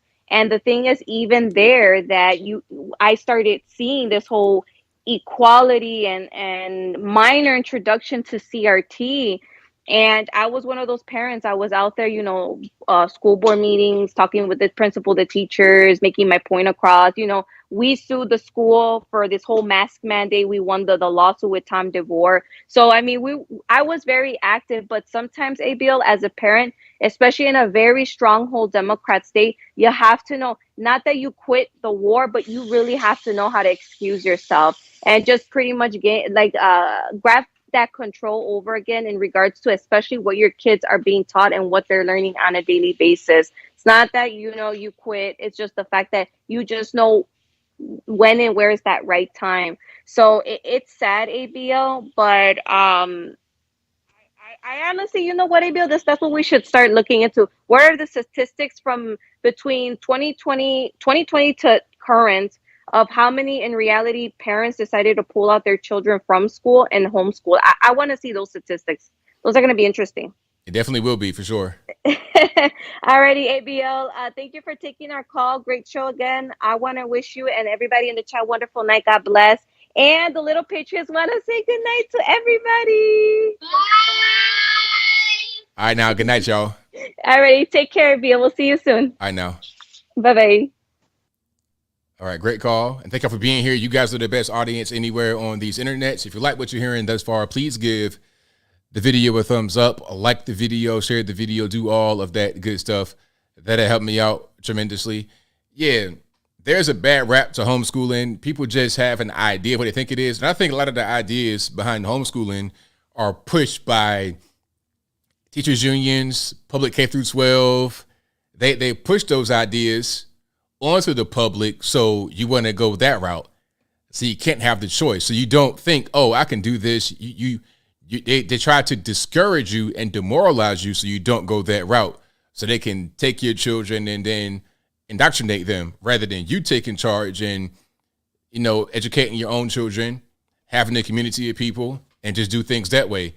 Living life in an alternative fashion. That's what should be going on. 929 on the line. Who am I speaking to? Anthony, how you doing? It's all good, man. What's happening? Yes. Can we? Oh yes. Did I tell you about the China social credit score that the bidder student will import the China style social credit score on this May 2023? Did I tell you that? You said who was going to have the Chinese social credit score? Well, it is not the China, but the Brandon for service nurses. Well, because Brandon is a branded and his communist nurses are just like they controlling him and they pushing the social credit scores are the same as China. It will be start on the May 23 this year. Did I told you that? I don't remember this, but you're telling me now. Yes. So that's not a very And good thing at all. also, Yeah, go ahead. yes, and also they study the science of censorship, which is the surveillance state, which means they are creating technology. Um, yes, they are creating technology that it can recognize your whole identity, and not only it can recognize your whole identity, also it can track you everywhere you go. So they can recognize your identity and track you wherever you go. Yes. Okay. And I don't know if you hear this, but I believe it is 1 month ago, Agit Adam, the greatest skinhead mayor of the New York City, he started to import the tiger sovereignty state, and he say, "Big Brother will protect you." I'm not quite sure I heard that. So you talking about Eric Adams, mayor of New York City? Yes, the greatest skinhead. So what did he do? I didn't quite catch that. Basically that he import technology that can recognize facial identity. Okay, I see. Identity, right? Yes, he importing that technology, and also the New York City is doing the technology experience right now at the New York City airport. Okay, yeah, I think I've heard about that in other parts of New York. I think there was a situation at a Knicks game or a Brooklyn Nets game where somebody was denied entry because their face is recognized by the system, but the technology is not very good. Because even with things like iPhones, they have the facial recognition technology. If you look at the phone, you can unlock it with your face, but people have similar faces. So if you're in the same family or just look like somebody, you can be falsely identified as somebody else. So the technology is not good at all, but they're relying upon that. It's not good. Yes, it is the facial recognize. And on the story beside of that, Thailand technology, there is a tennis player. He is 43 years old, and he died suddenly during hit the tennis play sport. And also another person, he is the 18 years old black teen who is the basketball player. He suddenly died from cardiac arrest, and we know the safe and infected causes. Yeah, we know what's going on with that. You know, people that so-called die suddenly. There's a particular reason why they die. It's not just because of just random circumstances. There's a very specific reason. We all know what's going on. Yes. The people who make the job, right, they are not white. You can check on it. All of them are not white. Okay, that's great. So, I mean, yes. we got anything else? I got to get up out of here pretty soon. Oh, it should have. All right, so Black Girl Brandon and the Salt Mud Flow. Thank you for the call. Appreciate you. My man, screeched so hard the call started to glitch up. All right, you guys are the best audience. I gotta get up out of here pretty soon, like right now. So thank y'all for being here. I'll be back again live on Saturday, of course. If I didn't get to your call, it's not my fault. Please blame the white man. Thank you for joining. You know, had a little bit of technical difficulties at the beginning, but we worked through it. We got through the technical difficulties, and we are golden. I'll be back again live on Saturday, and I'll be back tomorrow, of course, with regular pre-recorded videos. I'll probably do a video about that whole thing with what was that video I wanted to do? I need to open that tab and just the tips. Yeah. They want to crack down on waiters and waitresses tips, wait staff tips. It's like, come on, man. I thought we were hiring 87,000 new IRS agents to go after the rich. No, I didn't think that. I knew when they hire all those IRS agents, they were going to go after you and I, regular normies, not the rich, because you can't really, what can you really do to go after the rich if you've not already done? Nothing. They want to get a lot of the loose change, a lot of the smaller money, the stuff on PayPal, Venmo, Cash App, all that. The stuff that people get under the table, the cash, they want to get all that. That's what they want. And then they want to eliminate cash. So any transaction that happens, they're going to see it. So you can't even try to hide it. It's like, yo, you got some Cash App money while you're working at your job. That was a tip. You need to report that. That wasn't a gift.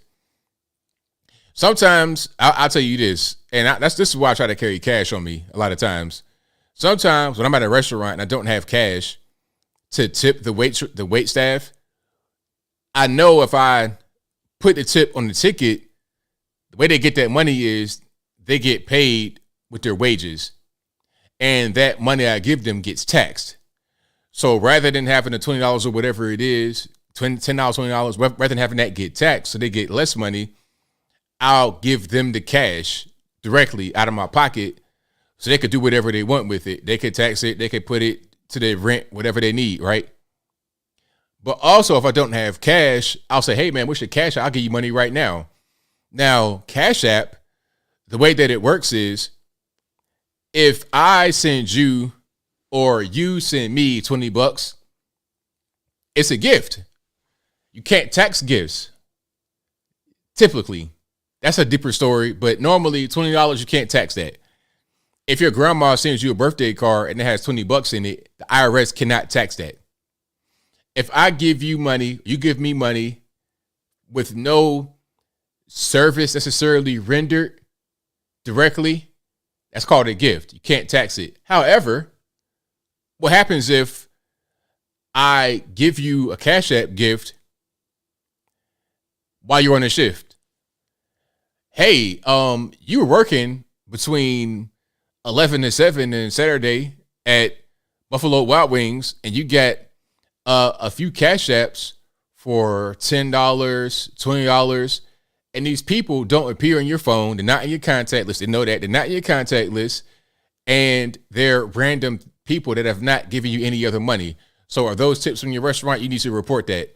And they know that you got the money because Cash App, PayPal, they're going to all send you 1099 at the end of it.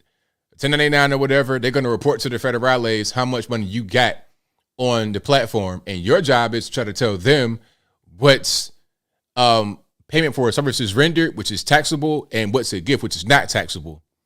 See how that works? That's what they're going to do. So when they eliminate cash and they try to crack down on stuff like that, they're going to make you pay more money through the little nickel and diamond rather than trying to get to the federales and make them be that way. Okay, so that's pretty much how that goes. Thank you, Senator Kane Sword, for gifting some memberships to people. I appreciate y'all. Thank you. I appreciate you and appreciate them for getting the membership. Thank you for that. And thank you to Rebel Without a Reason, who says it was disgusting that Joe Biden had the families of overdose victims there to pander and showboat. Meanwhile, he's actively shipping out pipe kits around the country. That's right. We ain't forget about them pipe kits.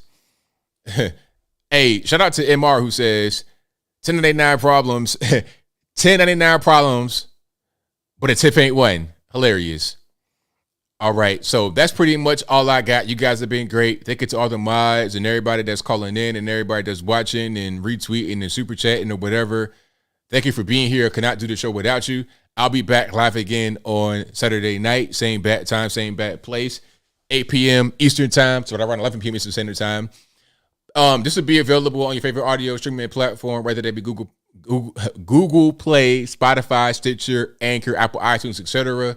Link for that will be in the description. But until next time, y'all be safe. I'm out.